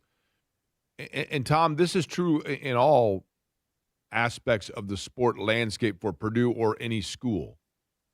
But is there a chicken and egg theory when it comes to the NIL? Because if you're a football program, you can say to yourself, look, we got to have NIL money to compete and get, it's about the Jimmies and Joes as much as it is the X's and O's. And so we got to get players. But how do you get the money for NIL when you're going to boosters that are saying, you've won 3 games in 2 years? I'm not getting ROI on the money I'm giving you or that I would perceive to give you, so I'm not doing it. And then you're just stuck. How do you get out of that rut, whether you're Purdue or anybody? It's tough. Indiana did it, right? I mean, Indiana, when Cignetti got there, didn't have a lot to sell from its football program, but they've obviously had people step up when it came to writing checks to help build a roster. And that was, again, without any proof that this was going to work for Indiana. And it's been a perfect storm down there. The convergence of money people and a great head coach and Kirk Cignetti and a great staff as well. So, yeah, Purdue's got to try to make that hard sell to those alumni to get that checkbook out and believe that we're doing the right thing and again, give money to build this roster. Because like you said, if it doesn't happen, you're just going to keep spinning your wheels. And maybe the success of Indiana, if you're a Purdue fan, maybe that's enough to get, the money men among the alumni base to write those checks for fear of falling further behind IU. So it's a tough sell. I don't admire the guys that have to go out and do it, but as we all know in life, you usually get what you pay for, and Purdue's got to raise more money to stay in this arms race as it is right now if they want any chance of just getting the respectability at this point. What did you learn about Barry Odom beyond just the man or the guy, the personality, but just in terms of approach? And was there a moment a year ago that you might have witnessed where you thought to yourself, I do see where there could be long-term dividends here because of that moment right there? Was there anything that jumps out at you where you just said the way he handled a situation or a question or a moment that gave you optimism? If you had to sell, if Tom Dienhart, I'm saying to you right now, even though objectivity is the goal within your journalistic trait, and I get that and respect it, but if I was saying to you, your assignment is to go into a group of Purdue boosters and talk them off the ledge that there is reason for optimism, it would be what? I just think it's his track record, honestly. He got the head coaching job at a young age at Missouri, a very high-profile job, an SEC job at his alma mater, and I think he more than held his own. Kind of got thrown into a pretty tough situation. There was a lot of there were some racial issues, if you recall back then, that sort of forced the coaching change with Gary Pinkel on campus, and again, it wasn't an ideal time to step into the leadership of that program. He did, and he ended up finishing 500 there under tough times over 4 years. And then, he got the UNLV job and had great success at a program that historically has been one of the worst in America. So the point being, he has proven he knows what it takes to be a successful head coach at some high-profile schools. So he has a track record, right?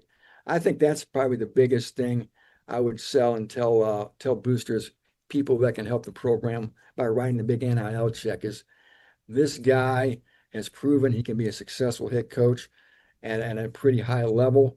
And plus, I think we talk about fit a lot, and I think personality-wise, he really is a fit for Purdue. I'm just a blue-collar guy, no-nonsense guy, no frills guy, not looking at the next shiny object chance to get out of campus. He wants to succeed here, and he understands the Purdue mentality of toughness and doing things the right way. And again, I think that hard-nosed nature about him makes him sort of like a Gene Katie type fit. He kind of reminds me of Gene Katie, that toughness, you know. Tom Dienhart, my guest. Tom, since you're on the Schwab Men's 2-in-1 hotline, I'm going to give you today's theme is almost like 2-in-1. Like each area that I'm discussing, there's kind of it's one topic, but it can go two ways. Okay, and building a roster right now in college football in 2026 with NIL, the yin and the yang here would be it does allow for a faster turnaround, right? You can go out and you get a kid from Texas or Minnesota that is looking for a fresh start and has experience in the transfer portal. You can go out and you can get that guy. But at the same time, does it, Tom, which is the more prevalent thing that it provides? And I'm talking about the combo of the portal and NIL for a Purdue. Does it create the optimism because of those advantages you can get in quickly building something? Or is it more so it creates challenge because it's hard to build a foundation when players are always looking at what's at the next step? I think more the latter. You know, sometimes it makes it more difficult to keep that foundation in place. If you're at a school like Purdue, right? Purdue's not a blue blood. Purdue's not an elite, and they have to worry about losing guys they develop. That's why for them retention, I think high school recruiting and retention and development of those guys is really supposed to be the foundation of what Barry Odom wants to build. He said as much. You know, he wants this to be a program that's still built out of the high school ranks, with high school players being the foundational elements of his roster. And again, that's all well and dandy and good, but then you got to retain those guys, and that's where the challenge looms for Purdue. I think is if they're going to hit on some guys, they're going to have some players that end up being good. Will they be able to keep them there for the duration of their Purdue or of their college eligibility? You know, the basketball team's been able to do that. Can't Purdue? Because just look at recent history here, Jake. We've seen, by and large, usually the better Purdue players always end up leaving. Recent vintage, and you're down your way, is Dylan Thieneman. You know, Will Held goes to Clemson. You know, Max Clare goes to Ohio State. On and on it goes. A lot of times the better guys will leave. So I think Purdue just wants to use the portal to supplement and fill in weak spots. But by and large, sometimes the portal, I think, could be Purdue's worst enemy, because those big boys are always going to come looking at Purdue, trying to steal Purdue's bright, shiny objects and get them to go play for them.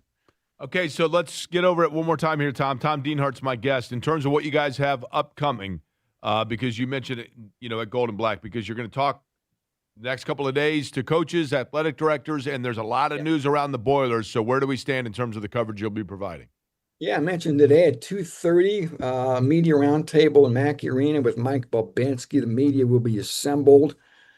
Q&A with Mike on, I guess, a variety of topics. I already got some of my questions filled out, asking about the athletic director search, you know, his legacy, just a variety of questions he'll be posed. So look for that. Big Ten Media Days, Jake, they kick off this week up in Chicago at the iconic Hilton Hotel on Michigan Avenue. Purdue goes on July 29th on Wednesday. It's a 3-day event, Tuesday, Wednesday, Thursday. So that's coming up as well. And of course, we have coverage out in Vancouver of the Boilermaker basketball team. I'm sure people listening and watching this are well aware of that. Maybe they've watched some of the games that have been streamed of the Boilermakers playing 4 games in 5 days up there in British Columbia against college players as well. So quite a bit going on actually for late July. And like I said, the 80 search continues, and then practice is supposed to kick off August 3rd. So a lot cooking on our website and in West Lafayette overall. By the way, and I realize we're on radio, but because now, you know, we're doing more of the YouTube here in terms of the visual aspect of it, Tom, I got to know the hat. Now it says SH, the hat you're wearing. I want to know what hat specifically this is. That is my salty hooligan hat. Sort of like you can kind of see a sailfish in the logo there. So salty hooligan. It's just kind of a saltwater fishing company. So it's sort of like the trucker hats, Jake, and I got to do something to protect my bald head in this hot weather, buddy. And as we know, there's all kinds of coveted saltwater fishing that takes place around West Lafayette, Indiana, right? I mean, you go right there in the banks of the Wabash, man, you're pulling out swordfish before you know it, right? Going down there in Newland for catfish later on today if you want to come. That's all right. Sounds good. And again, we'll see what sort of fish Purdue is able to reel in with their athletic director search. Golden Black will have all of it covered, Tom, and the rest of them there. Appreciate it as always, Tom. Thank you very much, Jake. Be good. I appreciate it. Tom Dienhart joining us on the program. Man, he's not lying about the you get out in the sun, Eddie, you'll learn this. You got a couple years before you got to worry about it, but you get out on a hot, sunny day and you don't realize that you might be a little thinned up top, and then the next morning you take a shower, and holy cow. That's why I wear yesterday we're doing the race.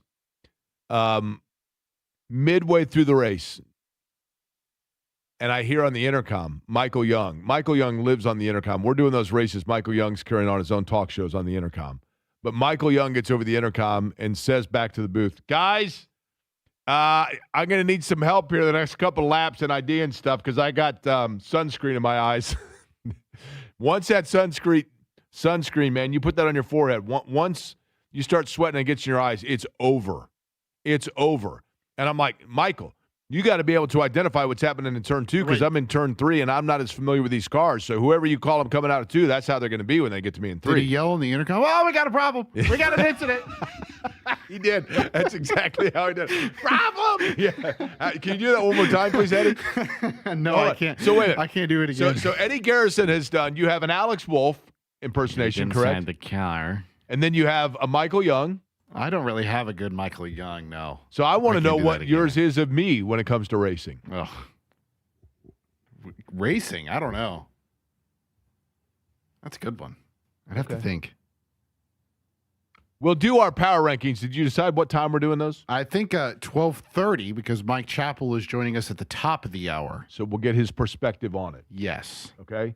And recap one area that was something that was said about the Colts over the weekend that caught my ear.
Query and Company on 93.5 and 107.5 The Fan.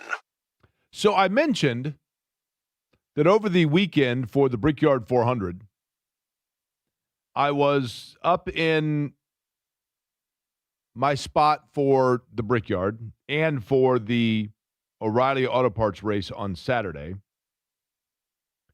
And the spotter that I used, Sean Doherty, I hope I'm saying his last name correctly. I believe it's Doherty.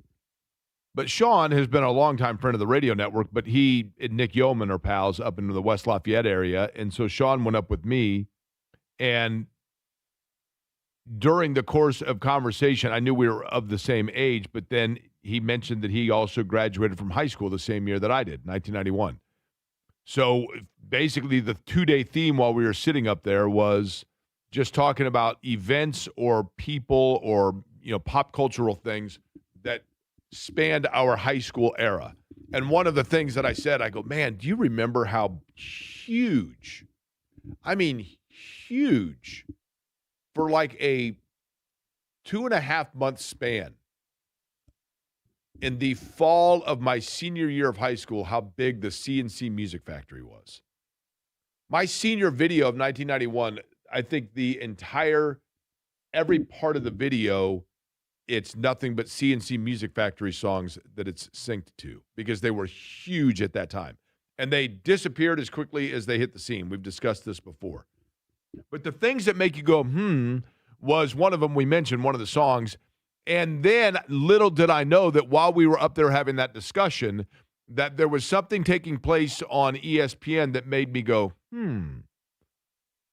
Shane Steichen went on to discuss, and it's a ton of credit and kudos here to the Indianapolis Colts, and notably Kaylin Jackson of the Indianapolis Colts, one of the three daughters, who has really taken initiative towards raising awareness for young girls about football through flag football.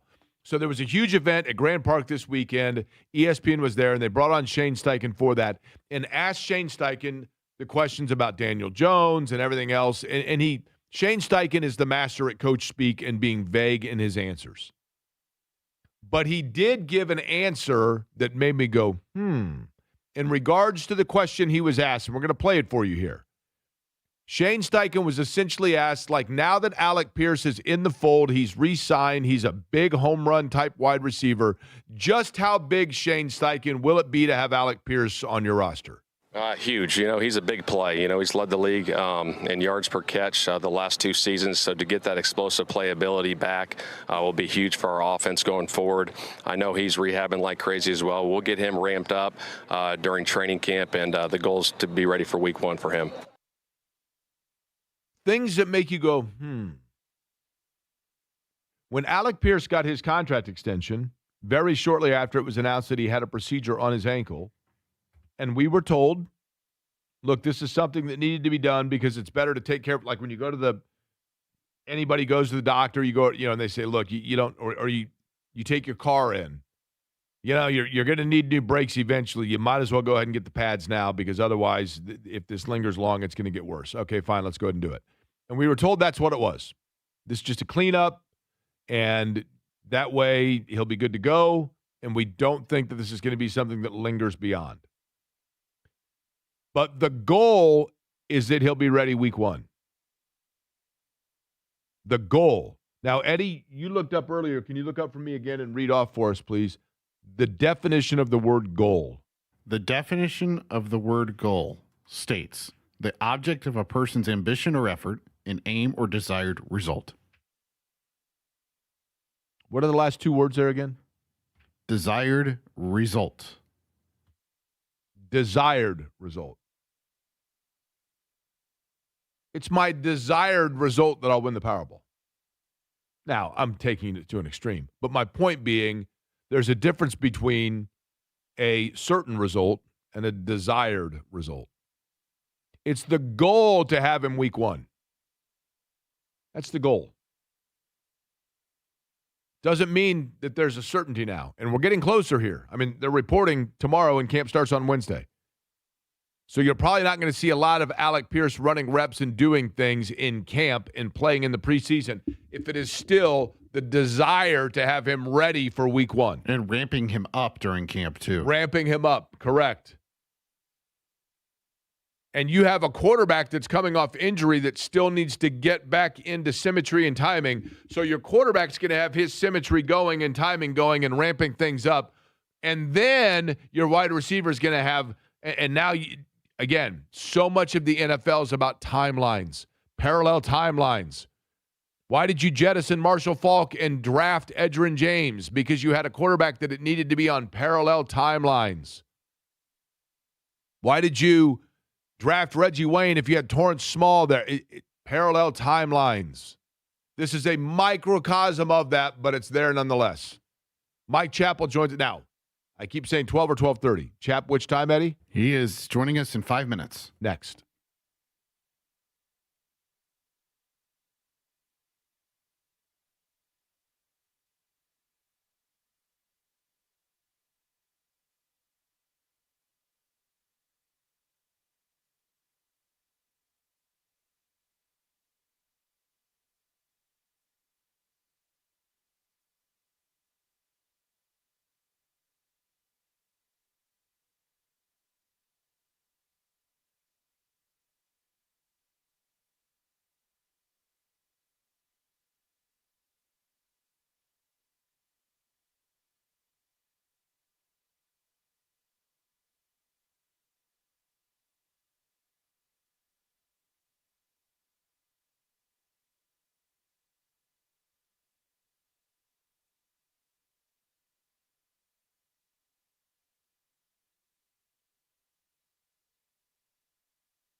It's Query and Company. I'm going to be keeping you company for the next few hours. You are not going to believe the company. This company. You're going to bankrupt your mama's company. At least I have the radio to keep me company. On 93.5 and 107.5, The Fan. It is 12 o'clock in Indianapolis. For that matter, it's 12 o'clock everywhere in the Eastern time zone. My name is Jake Query, Eddie Garrison, the other voice you hear on this program on a Monday. Good afternoon to you. Thank you for tuning in to Query and Company here on 93.5 and 107.5, The Fan. Over the weekend, Brickyard 400 run. We talked a little about that just in terms of the Indianapolis Motor Speedway is the greatest sporting venue in my opinion in the world, but it certainly is from a motorsports standpoint the creme de la creme, the biggest that there is, the most historic track in North America, and yet it seems as though, and I will admit it, I mean, it does feel like it's almost a generational thing with the level of drivers and what it means to them to win at Indianapolis. And some of the younger drivers, I think they would tell you that winning the Brickyard 400 is special to them, but it feels almost obligatory. Like they're like, well, I'm going to say this because I'm supposed to say it. But, you know, and none of this is any glaring certain thing. I mean, they have so many races on their schedule, number one. And number two, it just is not a racetrack that was built and designed for that width of car, combined with I think that aero package that NASCAR brings to the Brickyard makes it difficult for leaders to pass. There was not an on-track pass for the lead, I don't think, in that race yesterday. There were elements of it that were exciting and fun, and it is the ultimate privilege and honor to call any race from a turn at the Indianapolis Motor Speedway, and I certainly enjoyed it for that. But there is no denying that there continue to be not questions about the viability of being there, because the TV money alone, that is profitable, but just what can be done to continue to try to bring juice back into the event. And there are a number of reasons why people feel like the carbonation has left that juice. And I understand all of that. The Colts are set for training camp this week. Wednesday, it is practice number 1. As a matter of fact, it would be 46 hours from right now. 10 a.m. on Wednesday, they will get underway. They will be reporting tomorrow. Mike Chappell will be there covering it in what I believe, if I'm not mistaken, I'm going to guess, I think this would be the 43rd camp for you, Mike Chappell. It's not at CBS 4 and WXAN for all those, but would this be 42 or 43? 43, probably about how old you are, right? Don't I wish, right? Don't I wish? 43rd camp. You know, I was going to begin, and there's a lot of questions to get to, including the comments that we just played from Shane Steichen that I want to rope you in on, Chap. But let's begin with this. I just saw that with the Raiders that there is an open competition between Kirk Cousins and Fernando Mendoza for the quarterback spot. Now, you have covered a number of different rookies that started out or won the job as a rookie with the Colts. I mean, you saw Peyton Manning. Right away, there was no question that was going to be the case. Andrew Luck, right away, there was no question that was going to be the case. Anthony Richardson, for the most part, there was no question it was going to be the case. I can't remember if Chris Chandler started right out of the box as a rookie, but he had a solid rookie year, was a solid player. By your observation, Chap, over time, do you lean more towards you need to bring a quarterback along slowly, or do you lean more towards you've got to throw them to the wolves if you think they're a franchise guy and force them baptism by fire? Well, and again, based on what we've had here, you throw them to the wolves. Peyton Manning, you saw the light go on mid-season at San Francisco where they should have won and got hosed by the refs. Andrew Luck, as a rookie, I think he set a record at the time with like 7 or 8 fourth quarter comebacks. And then you look at and Jeff George, that team wasn't ready to have a quarterback come in like that. And then you look at Anthony Richardson, and they most certainly should have gone with Gardner Minshew. They should have. They gave way too much too soon, unearned, to the 4th overall pick in the draft. So it's sort of who you've got and how your team is. But they told from the very first day that Peyton was in camp. I still remember, like the first week back in the Anderson, they had the rookies and the quarterbacks came in, and Kelly Holcomb was taking reps with the first team because he was the quarterback there. And then the first day Peyton got there, I do remind Peyton that you're not a holdout when you don't sign as a rookie, but you're not there. He missed the first week of camp because he was unsigned. But as soon as Peyton got there, Tom Moore said, take a step back, Kelly, the guy's here. So it depends, and the Colts have seen it both ways. They should have let Richardson wait and earn it. He really didn't have to earn it. But there was no earning it with Peyton and Andrew Luck, but they're just that cut above. There's just not. How many of those guys are there? Not very many. So it depends on your guy, and they handle it right with 2 guys and wrong with another guy. One of the things, Chap, I guess I've never asked this, and it's way in the past, right? But it's still interesting. Do you believe? And I was there, when Peyton Manning first got here, and a lot of people forget Bruce Arians was the quarterback's coach, if not year 1, year 2. Tom Moore's there. And you are correct. Manning had an aura, even though the numbers weren't there as a rookie. Most interceptions for a rookie, but there was an aura that you could see from the get-go that you don't see often, right? But do you believe that the same level of hand the keys over to him confidence? Because at Tennessee, he had been an unbelievable storied quarterback, except for in Tennessee's biggest games, right? And that was always the bugaboo for the first part of the Manning career. Right. If he had the exact same career, the exact same resume coming out of Tennessee, out of Isidore Newman, all of it, but his name was Peyton Chappell, and his dad had been an insurance salesman in Metairie, would he have had the same level of promise that was forecasted about him based on the body of work, or how much of that was the foundation of the understanding of the position because of his dad? But it's all of that. If all you had was Peyton and his college career, you'd still say, yeah, this is the guy. Okay. But I mean, all I the don't other deny stuff, that, yeah. But I mean, just the overall, did it allow him a little bit more internal swagger because he'd been around it and was not awed by it like other players might be? No question. He's been around these big moments. He was around all these big moments his entire life. And really, so was Luck. Yeah. With how long he was in school and the level of that he played with. So again, that's where we have gotten spoiled. When I say we, those have been around the franchise for as long, for the last since like the mid 1990s. That's what I always default back to. Well, back in 2004 they had this, and in 6, and the best team was whatever.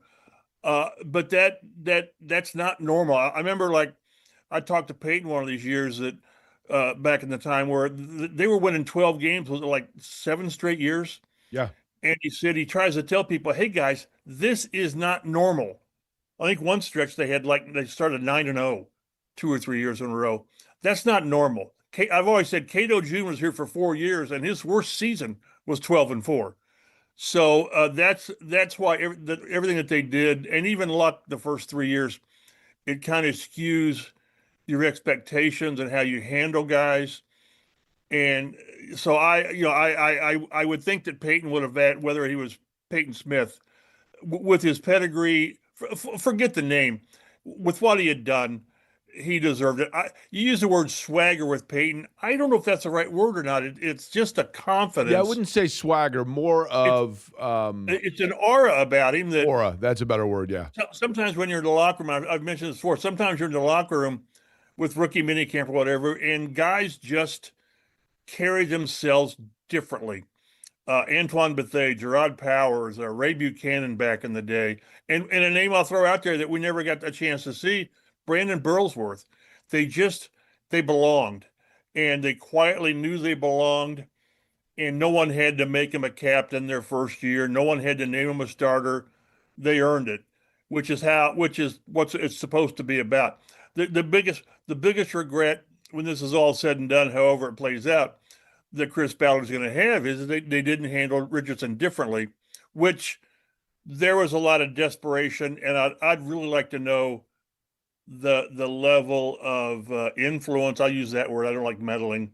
Influence that the owner had at the time, to where, doggone it, we need to have a quarterback, and we spent the 4th pick in the draft, and this, that, and the other. He's a rare guy. Oh, by the way, 13 starts at Florida. So, but that's where you are with Daniel Jones now. There's no quarterback competition for number one. Right. There just isn't. They made that clear when they signed into that contract. They made that clear when they gave up 2 first-round picks for Sauce Gardner. And then in the offseason, they give Jones 2 years and $88 million. He's the guy. Come hell or high water, come good or bad, he's your quarterback for the next 2 years. So that's a great place to be in, as long as it's the right guy. I mean, look, it's the bad thing about the NFL is a lot of times you have to determine long-term issues, like with your quarterback, before you really have all the information. Kyler Murray signs that big contract with Arizona, and he's in Minnesota. Baker Mayfield, and it's just on and on of where that guy that you just had to invest in because it was the right thing to do, to Imolawau, is where and when you're wrong, it just sets you back. It just sets you back in Arizona, in Miami, and all these places. So, if you're a Colts fan, and I had a chance to talk to Carly Ursay Gordon the other day on an Adam Vinatieri thing, and we were talking, and they believe in Daniel Jones. They believe he's going to be healthy and resume what he was. They really believe in Riley Leonard, and they're not. I get the impression they're not giving up on Anthony Richardson. So we'll see how it plays. Are they not, Chap? Are they not giving up on Anthony Richardson because they believe still that there is that little bit of belief there, or are they not giving up on Anthony Richardson because no one else believes, and so therefore they might as well see what they can get? Yeah, there's probably a little bit of both. I've got to wonder if the third week of August somebody says, "Hey, we'll give you a 5 for Anthony Richardson," whether you jump at it, I don't know. We may get some. I hope we get some clarity Tuesday with Chris Ballard, Wednesday with Shane Steichen about what their plans are. If Daniel Jones is ready to take most of the first team reps, and I think he will be, it's really, really hard to get the 2 and the 3 enough reps. Normally you get the 2 guy the reps, and then the third guy gets what he gets, a lot on the side. So I kind of think they need to know who the backup is, and I don't think they're going to tell us. I don't know that we'll be able to tell initially from practices. Maybe they do divide up the reps, and the fact that they've both played, been here, maybe you don't need to force X number of reps on, certainly not Richardson, maybe more so with Leonard because, last year was his first year. So this is going to be the overriding. I'm writing something today, like the focus is heaviest on these 5 players. And it's a non-quarterback category because most of what we talked about in training camp is going to be how did Jones look today? And then, well, who took the most reps at number 2s? Was it Richardson? Was it Leonard? And that's where this team is. And, oh, by the way, you got DeForest Buckner coming back from injury and Alec Pierce. And so, but it's a quarterback-driven league. And when you've got the guy, you've just got such a great chance to do something. And when you're sort of, you don't have the guy or you think you got the guy, sometimes it's worse when you think you've got the guy and then you don't, and you've wasted 3 years of the rest of the roster. So I hope, I would really like to see Jones come back and play the level. Again, when they were 8-2 and this was the best offense in the league, he wasn't doing stupid things. He was just playing the position really, really well. So if they can approach that with an okay receiver core, I won't say beyond that because we don't know who the third guy is going to be, but a quality tight end and a top 3 running back and a really good offensive line, this offense can be pretty good. I agree, yeah. We saw it last year, right? But, Chap, let's go back to this. When you talk about the offense, and you mentioned right there, player in terms of injury and coming back from it. Alec Pierce, we know as soon as, and we've talked about it throughout the course of today, when he had the surgery right after he signed the extension, and it was like, hey, you know what? And I get it. I mean, you do these things because if you do this now, you don't have to worry about it later, right? But Shane Steichen joined ESPN as part of their coverage of the flag football event at Grand Park this weekend, and hopefully you can hear this, Chap. But I want to hear you, or I want to play for you and let you hear what Steichen had to say about Alec Pierce and just what he means to this offense getting set now with the new contract. This is Shane Steichen. Huge. He's a big play. He's led the league in yards per catch the last 2 seasons. So to get that explosive playability back will be huge for our offense going forward. I know he's rehabbing like crazy as well. We'll get him ramped up during training camp, and the goal is to be ready for week 1 for him. Okay. Chap, anything jump out at you there? No, and it won't jump out tomorrow or a Wednesday with Coach. What we don't know, again, we know that he did nothing during the OTAs or off-season workout because of the ankle. Maybe he's really been advanced to the sport where he's really running well now, and he's cutting on routes. We don't know. I think he'll be limited when practice starts. I agree with that. Maybe pup. I don't know. But when he says, Chap, when he says the goal is to be ready week 1. But yeah, and that's the goal with DeForest Buckner too. But my point being, I'd have to go back and listen to it. But I'm assuming when the surgery took place that it was he'll be ready, or he'll be ready in week 1. Now suddenly it's the goal to be ready in week 1. I have a PTSD from this because of the number of times that we've been told, if it's a must win, they'd be playing, right? Right. And that's what we don't know. And they're really kind of smart. Most teams are smart by not giving you time frames, because then if he was due, he'll be ready by August 10th. Well, August 11th, he's not practicing. Well, wait a minute. You told us he was going to be ready. But, so and when we talked to Alec in the offseason, he was, for the start of the season and training camp at some point, early or late, I just don't think they know. But he can't just be rehabbing and then come week 1, he's ready to go. Right. It's kind of like with Daniel Jones, is when we finally saw him doing 7-on-7, he had been building up to that. And hopefully that what we haven't seen with Alec Pierce is he's really doing some strenuous stuff now. I mean, running and planting. And when he had the surgery in March, it was 3 to 4 months. And that's kind of where we're getting to be, a little longer than that. But this is a speed receiver with an ankle surgery, which initially was listed as a cleanup procedure, but it's still surgery.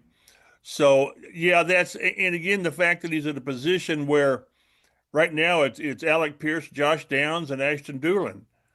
And if you take Pierce out of that mix for a game or two, then what do you have?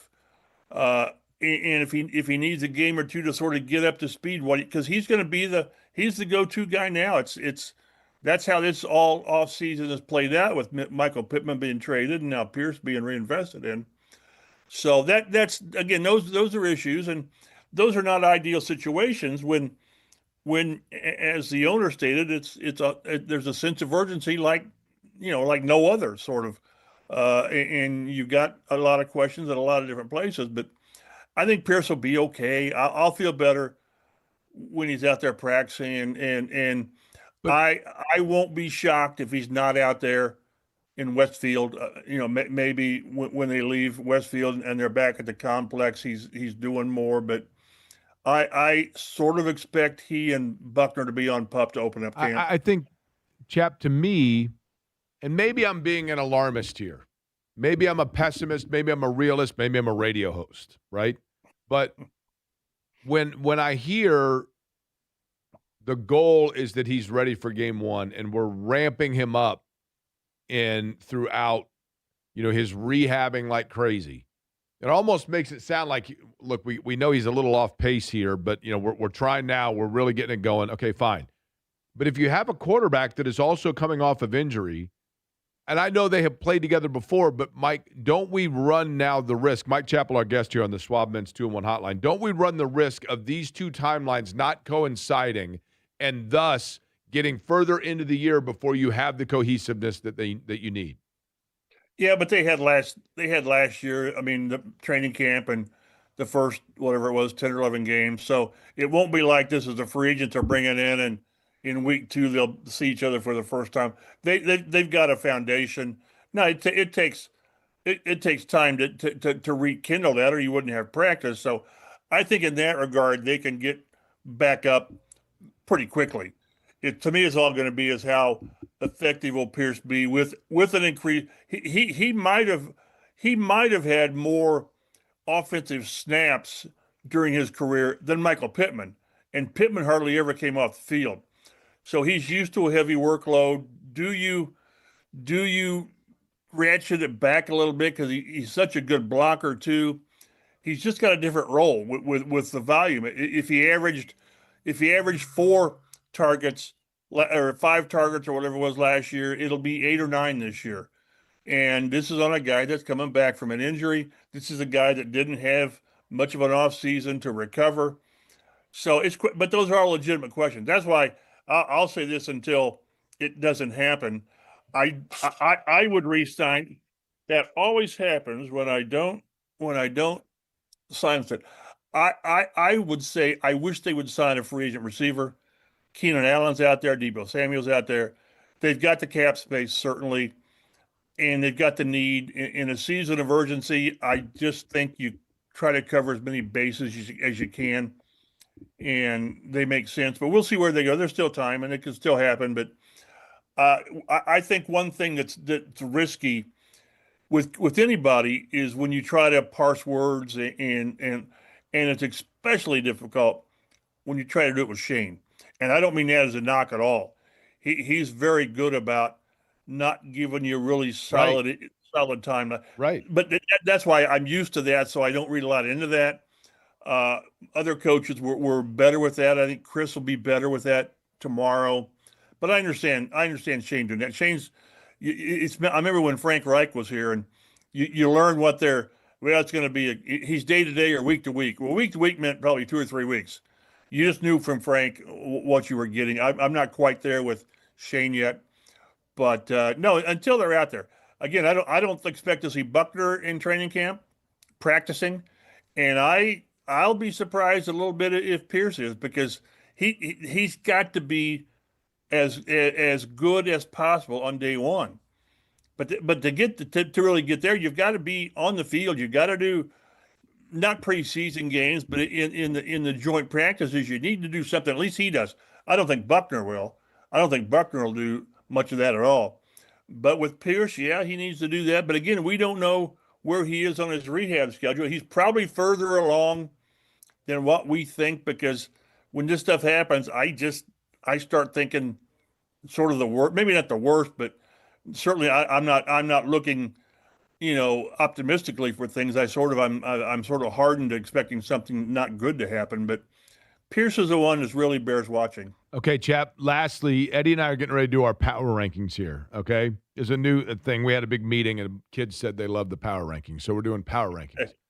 And I'm going to take the obvious answers here. So we're doing a disclaimer. I'm going to allow you to kick us off before Eddie and I get into it on the other side. We'll get your first answer on this, okay? Okay. So I'm not talking about proving the health of a DeForest Buckner or a Daniel Jones or an Alec Pierce. I mean, we talked about We're saying they're healthy. What's that? We're saying they're healthy. Yeah. Okay.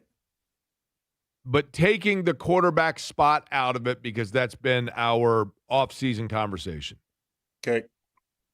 Give me the player, just give me one, this year for the Indianapolis Colts going into training camp as they report tomorrow and get set 10 o'clock first practice on Wednesday. The player for the Colts that has the most to prove. Latu. Okay. Yeah. And then number 2, Jonathan Taylor.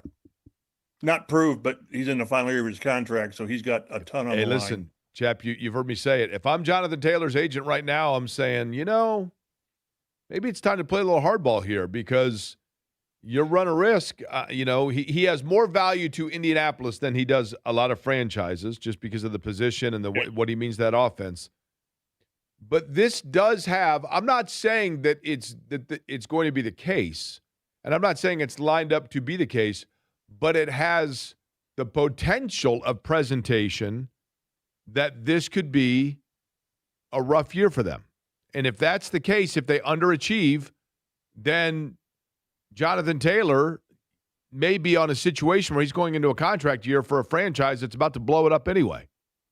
Well, and that's why they've got 4 or 5 players that normally they would have addressed 1 or 2 of them with extensions. Quentin Nelson, Buckner would be tough to do. JT, but if I'm the owner, I have a hard time investing money in the future when I don't know what the future is. And you don't know who's going to be the one that's building the roster. But Arizona just came to terms with Jacoby Brissett by fattening his payout this year. I'm not sure. I've gotten past contracts and all that, but if it's possible, I would find a way to funnel some money towards Taylor to give him another X number of million for this year. And he's been paid very well. He's one of the highest paid running backs in the league, but without extending him, I would consider giving him more this year, whatever that more is. That's above my pay grade, but it would make sense. I agree. I just would not push money into the future, because you don't know what that future involves. But you're going to be, if he stays healthy, Taylor's going to get 340 carries. I know. He just will. So I would not be opposed at all if they found a way to give him a little bit more. But again, they've quit taking my calls on personnel moves. There you go. All right. Well, we never quit taking your calls. We always appreciate you coming on. Swab Men's 201 Hotline. Mike Chappell, CBS 4, WXAN, Fox 59. All right, Chap, we will see you coming up. I'll be there Wednesday. We'll see you there, all right? Looking forward to it. Be well. All right, Mike Chappell joining us on the program. We come back. It is, in fact, that power ranking. The players with the most to prove. And we'll go over some of the disclaimer of it. We'll do it. Eddie, you practicing golf swings in there? No, I just needed to stand up for a second. Looked like you were practicing your golf swing. Oh, no, I just had to. You know what they say? Pop some parts of my body. Excuse me? You You drive for dough. I'm sorry. You drive for show, you chip for dough. And you were chipping for dough right there. You look sure. like you were. Yeah. Okay. I don't know what that means, but all right. All right, we'll come back. We will get into it. The players with the most to prove as Colts training camp is upon us.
Query and Company on 93.5 and 107.5 The Fan.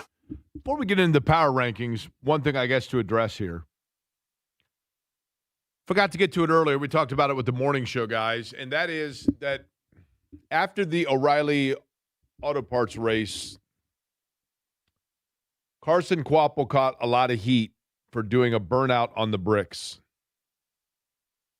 And I get it.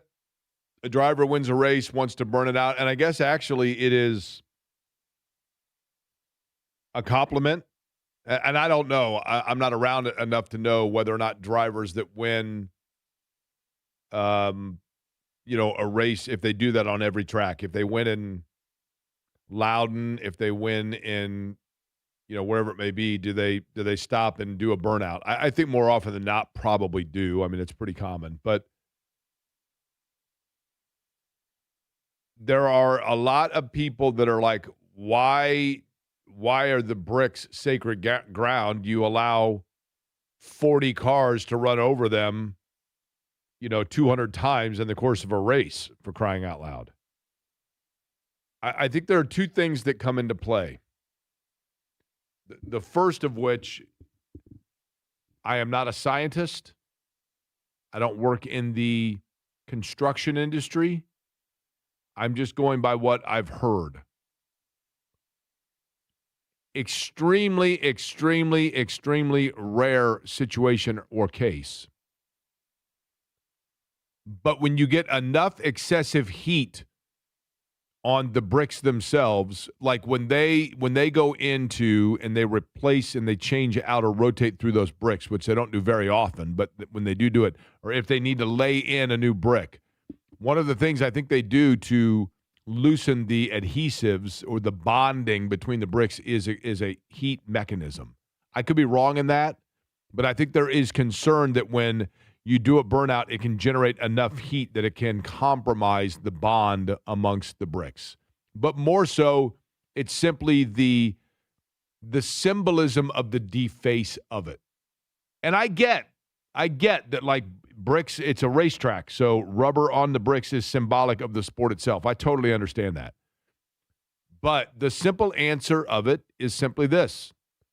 If the Indianapolis Motor Speedway, for whatever reason they present, if the Indianapolis Motor Speedway says, listen, you guys are welcome here and you are guests that we are thrilled to have, but the only thing we ask is that you don't do a burnout over the bricks.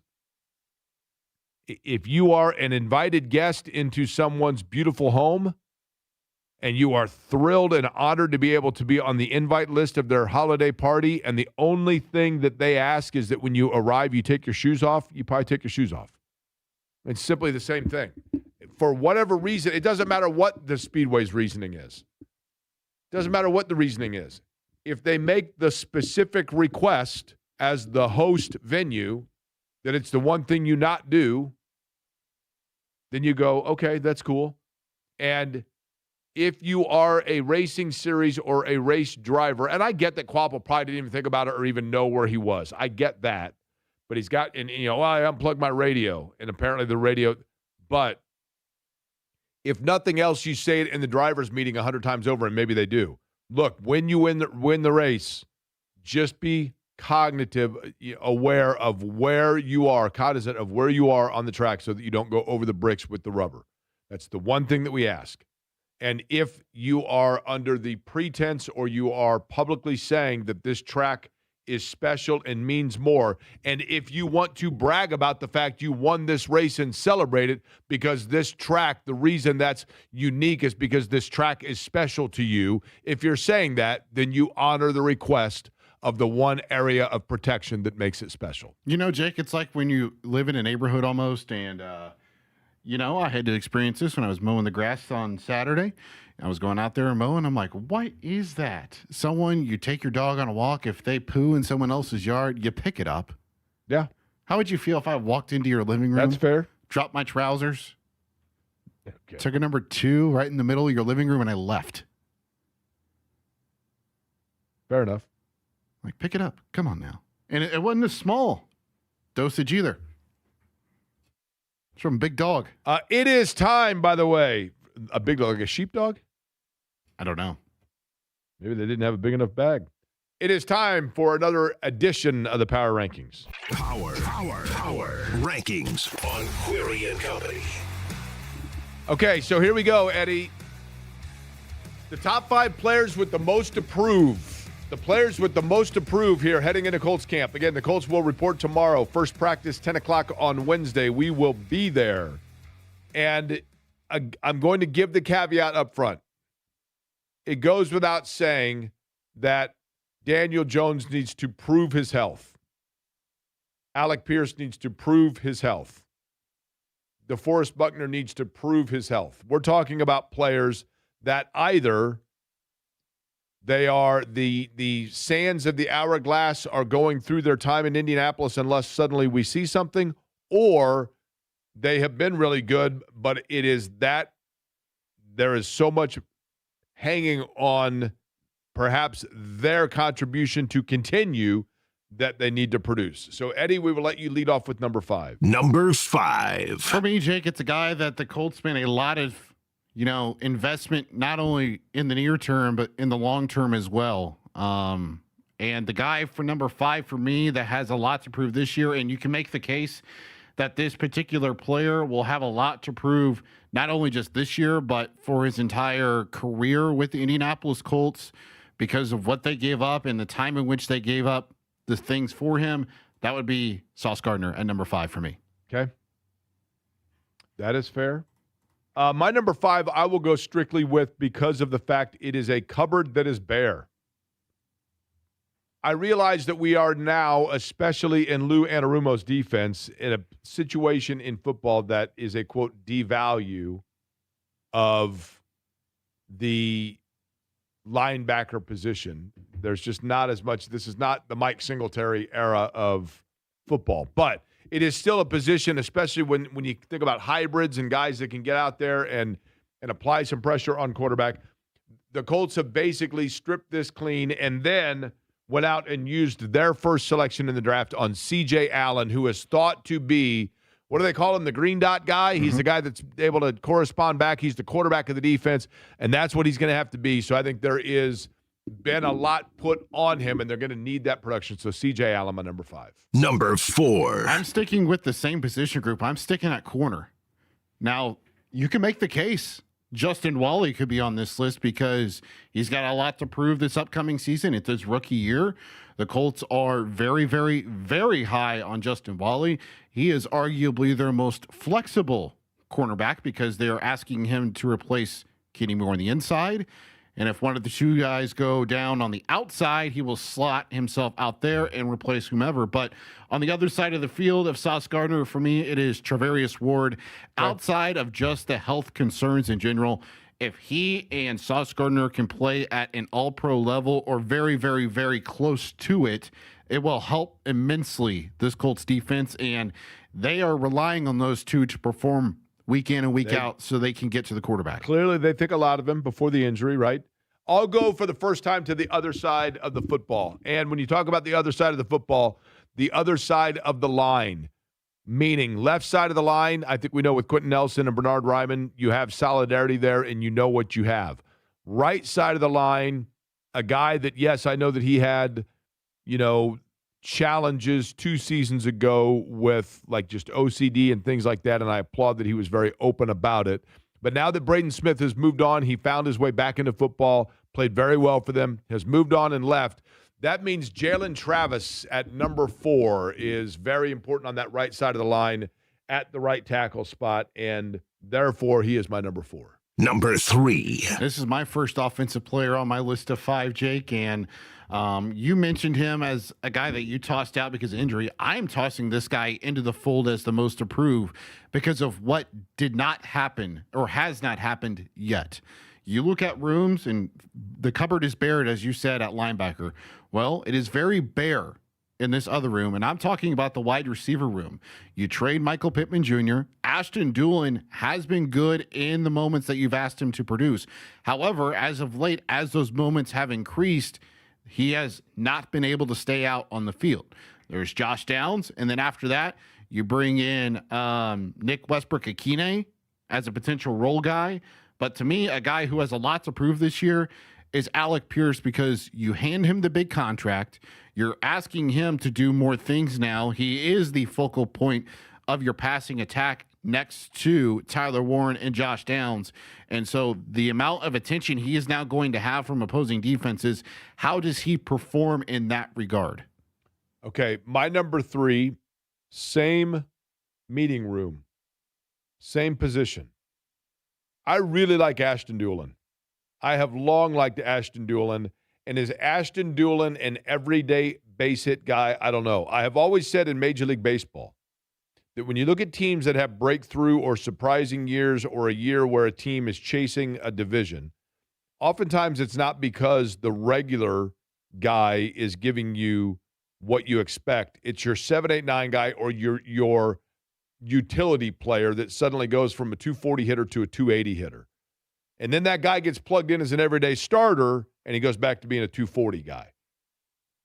And Ashton Doolin, to a large extent, has been so good every time his number gets called and he goes in. There's always 1 or 2 plays per game that are big plays made by Ashton Doolin. So I'm a believer in him. But I still don't know if he's necessarily your all-the-time guy.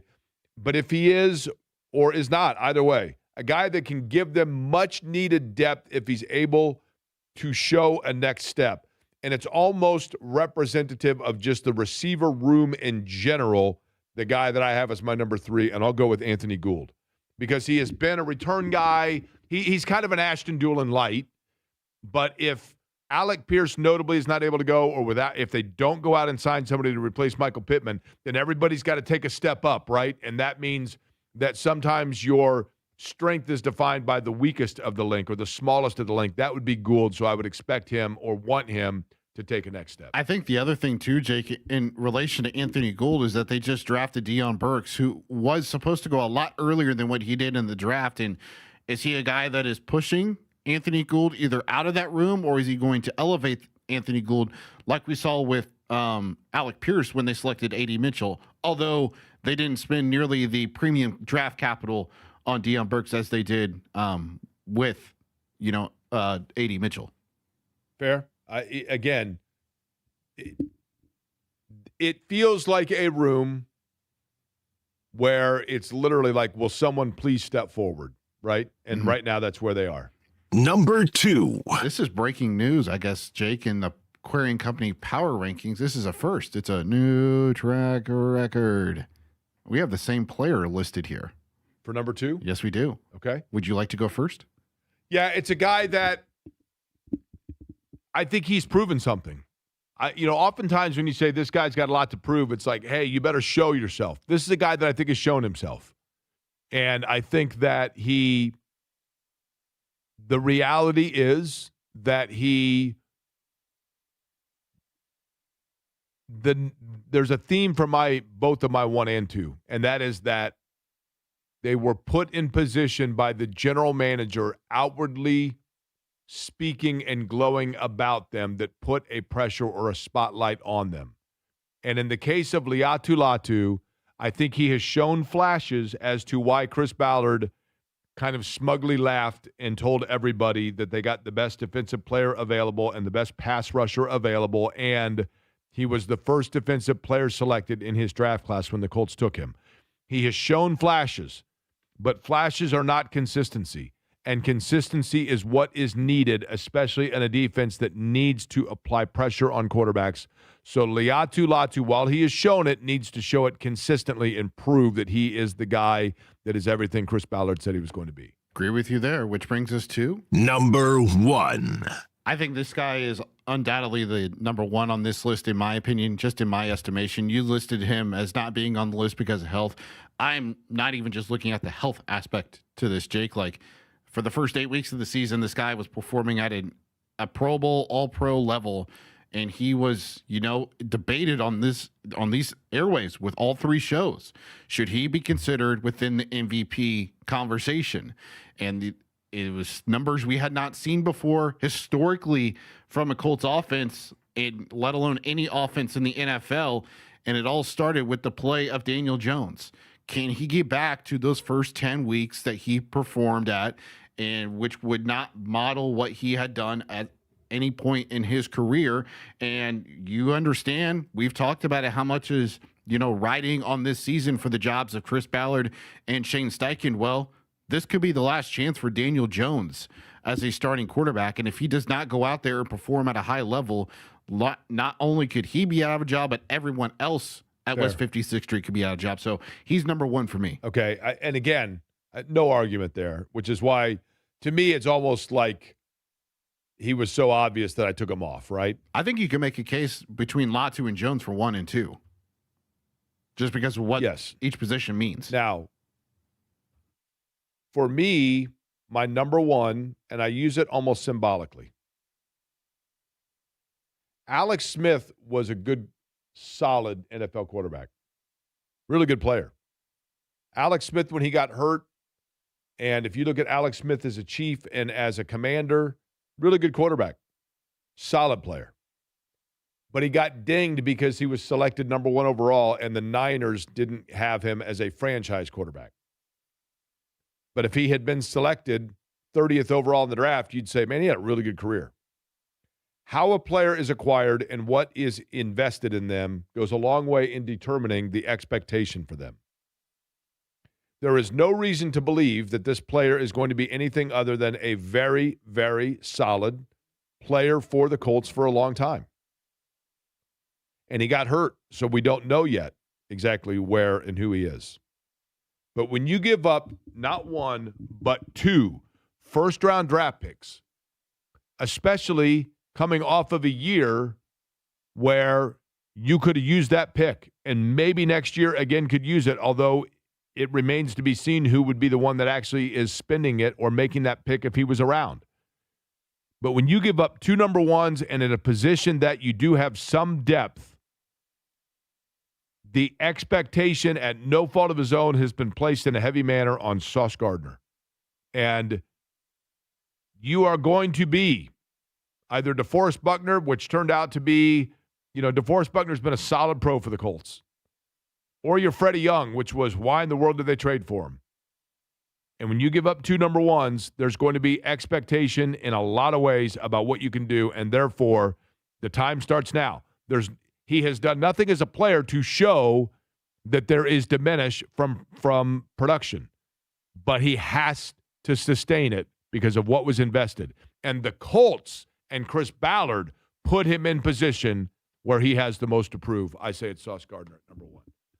JMV is on at 3 o'clock today. We will find out what he's got going on as part of our crossover brought to you by the good guys at Love Heating and Air. Love-HVAC.com is the website, 317-353-2141. An official Heil Heating and Cooling dealer with over 100 years in central Indiana. That means the very best when it comes as an official Heil Heating and Cooling dealer to product. It means 24-hour on-call maintenance and customer service, which is fabulous. And it means treating you like family, being honest, not trying to upsell you, making sure that your home is comfortable year-round. That's what you get from Love Heating and Air, love-HVAC.com. We'll check in with John, see what he's got warming up for his show at 3. We'll do it next.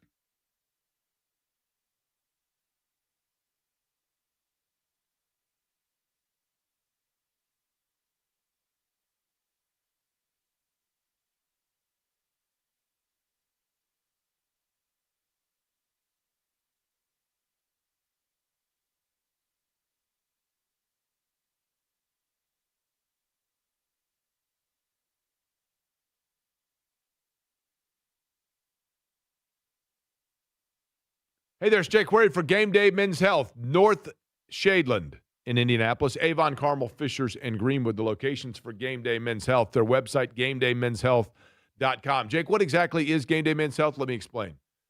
Guys, whatever it might be that's just making you not feel 100% yourself. Maybe you say to yourself, man, suddenly by 2 o'clock in the afternoon, I feel like I need a nap. Or after I work out, I am more sore than I used to be, or it's harder even just to get the energy to do the things that I love being and doing as a guy. Guess what? Game Day Men's Health is there for you for that, whether it be testosterone replacement therapy, the peptide therapies, which now, by the way, can be taken orally, which is huge and awesome, weight loss injections, all of it from Game Day Men's Health. And the perfect thing about it is with Game Day Men's Health and GameDayMen'sHealth.com, you can look over all of the things and the services they provide and come up with a game plan designed for you. Guys, I'm telling you right now, I've been in there. I've talked with Scott. I've seen the clinic. I've actually done the peptide therapies, and I love everything about it. The relaxed nature, the professionalism, the courtesy, and the fact that I was able to talk for a game plan designed for me. I am confident you will find the same results and satisfaction. GameDayMen'sHealth.com is the website. That is GameDayMen'sHealth.com.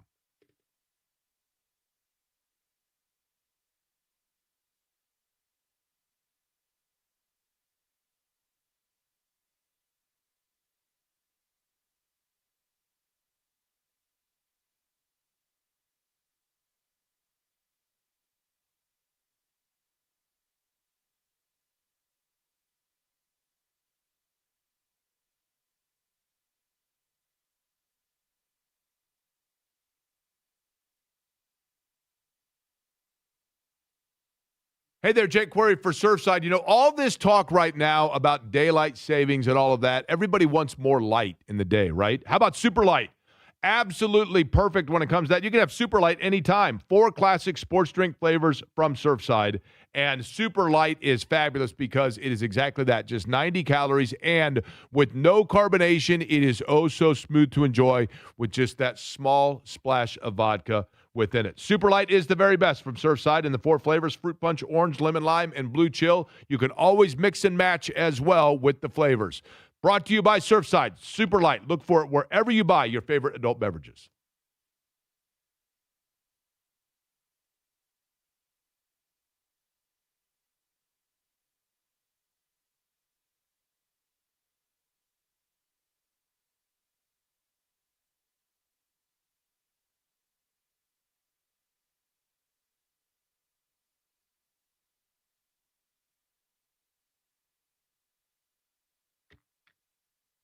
Are,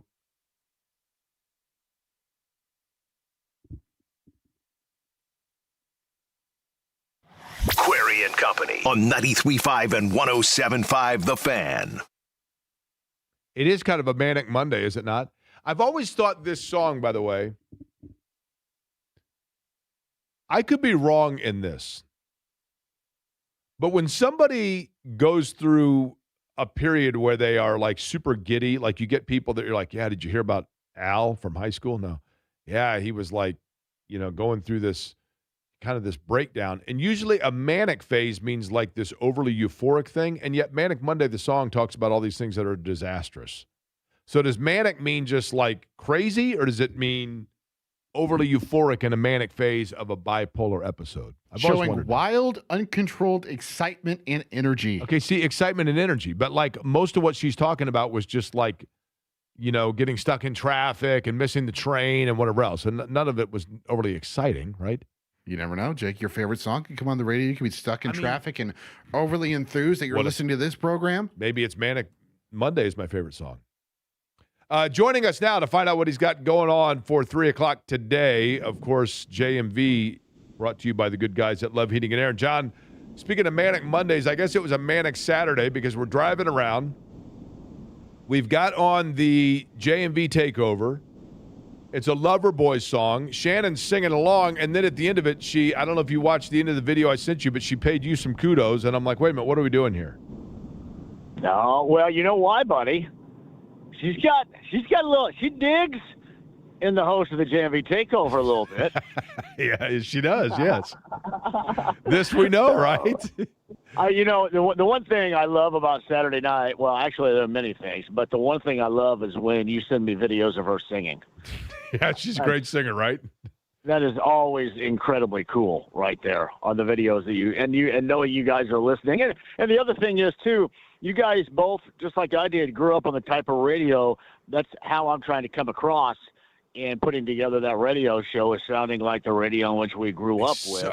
Totally, man. Yeah. It was so much fun. And literally, the JMV takeovers on Saturday night, it is literally the only place in America on a Saturday night that feels like back when you had your jam box hoping to tape your favorite song, Yeah, and it's the one thing where, well, you can get music anywhere, anytime you want, but hold on. But you can DJ it up. But you can DJ it up on the radio right here. And people trust me to kind of put it together. It really is a big puzzle that you put together all night long. It was so active on Saturday night, I was overwhelmed in hour number 2. It was just nothing but calls. But it's cool, and it is the only thing, as you mentioned, it is the only thing. It's weird, right? Like all the nerds that we have to deal with sometimes, Jake, I'll talk about unique and organic. It is very unique to our landscape of radio, but there's nothing organic about it because all I take bits and pieces and really copy of the people we listen to or the people we like from back in the day and in that era of radio. So there's nothing really organic. It's just unique in terms of, it's a forgotten time that I try to bring back when we all loved music radio. Well, we know that our goal is and always should be to be unique and organic, John, as we know, right? Yeah. You ever notice when people tell us that they don't have the damnedest idea what they're talking about? That's weird. Yeah. Why is that work out there? By the way, hey, Manic, Why is there no relation with Manic and Maniac? Should there not be? I know, totally. Yeah, it's weird. It seems like there'd be some relation there. I go back to like her song. I'm like, it's like it's a great song, but it's all bad stuff that happens to her. But nonetheless, I did see you, by the way, at the Speedway on Saturday. So you had a pretty packed day. We had racing over there over the course of the weekend, and then now getting set for Colts camp. So what is the primary focus of the big show today at 3:00? So I think Holder's going to be on as he normally is. We'll get set for Colts camp with Steven, and Gene Simmons of KISS is going to join us, scheduled to join us at 4. We shall see. So we'll find out from Gene Simmons exactly. Speaking of people that are incredibly smart and tell us how to do stuff, Gene Simmons will be on the show later on to do just that. The architect of I Am Indy. Yes. Query back in the day. I Am Indy. That's right. Now, when you were a kid, John, when KISS was at their apex, and I wouldn't necessarily tell him that we were kids when KISS was at their apex, but of the 4, which one did you find cool? Which paint scheme or makeup kit did you like the most? I was always Ace. Okay. Well, we had a group of 4 dudes being KISS, and I was always Ace. And Gene was always too scary. Totally. You're like, wait, oh man, Gene is too scary. Totally.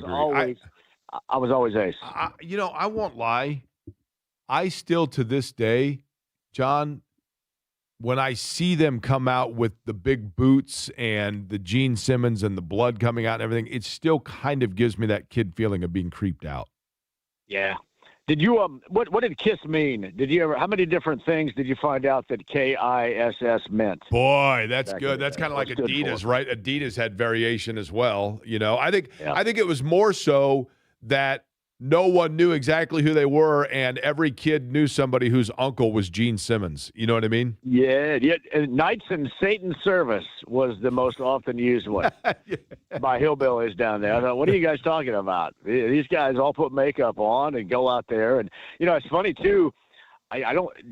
Gene didn't get all messed up like other band members. He's a brilliant marketer and businessman. Straight. No question. And yes. They are one of the. He also dated and married a Red Hot Shannon, much like you are dating a Red Hot Shannon. Correct. Shannon Tweed. Correct. And they are one of the few bands, John, to have their highest charting single be the one that the drummer actually came to the table and performed, with Peter Criss obviously being on Beth. All right, John, we'll be with you at 3:00. Appreciate it, John. Later today, Gene Simmons at 4 p.m. That will be all shades of awesome. We will be back with you again tomorrow at 10 a.m. and then starting from Grand Park Colts Camp on Wednesday at 10. Thanks for listening to Query & Company.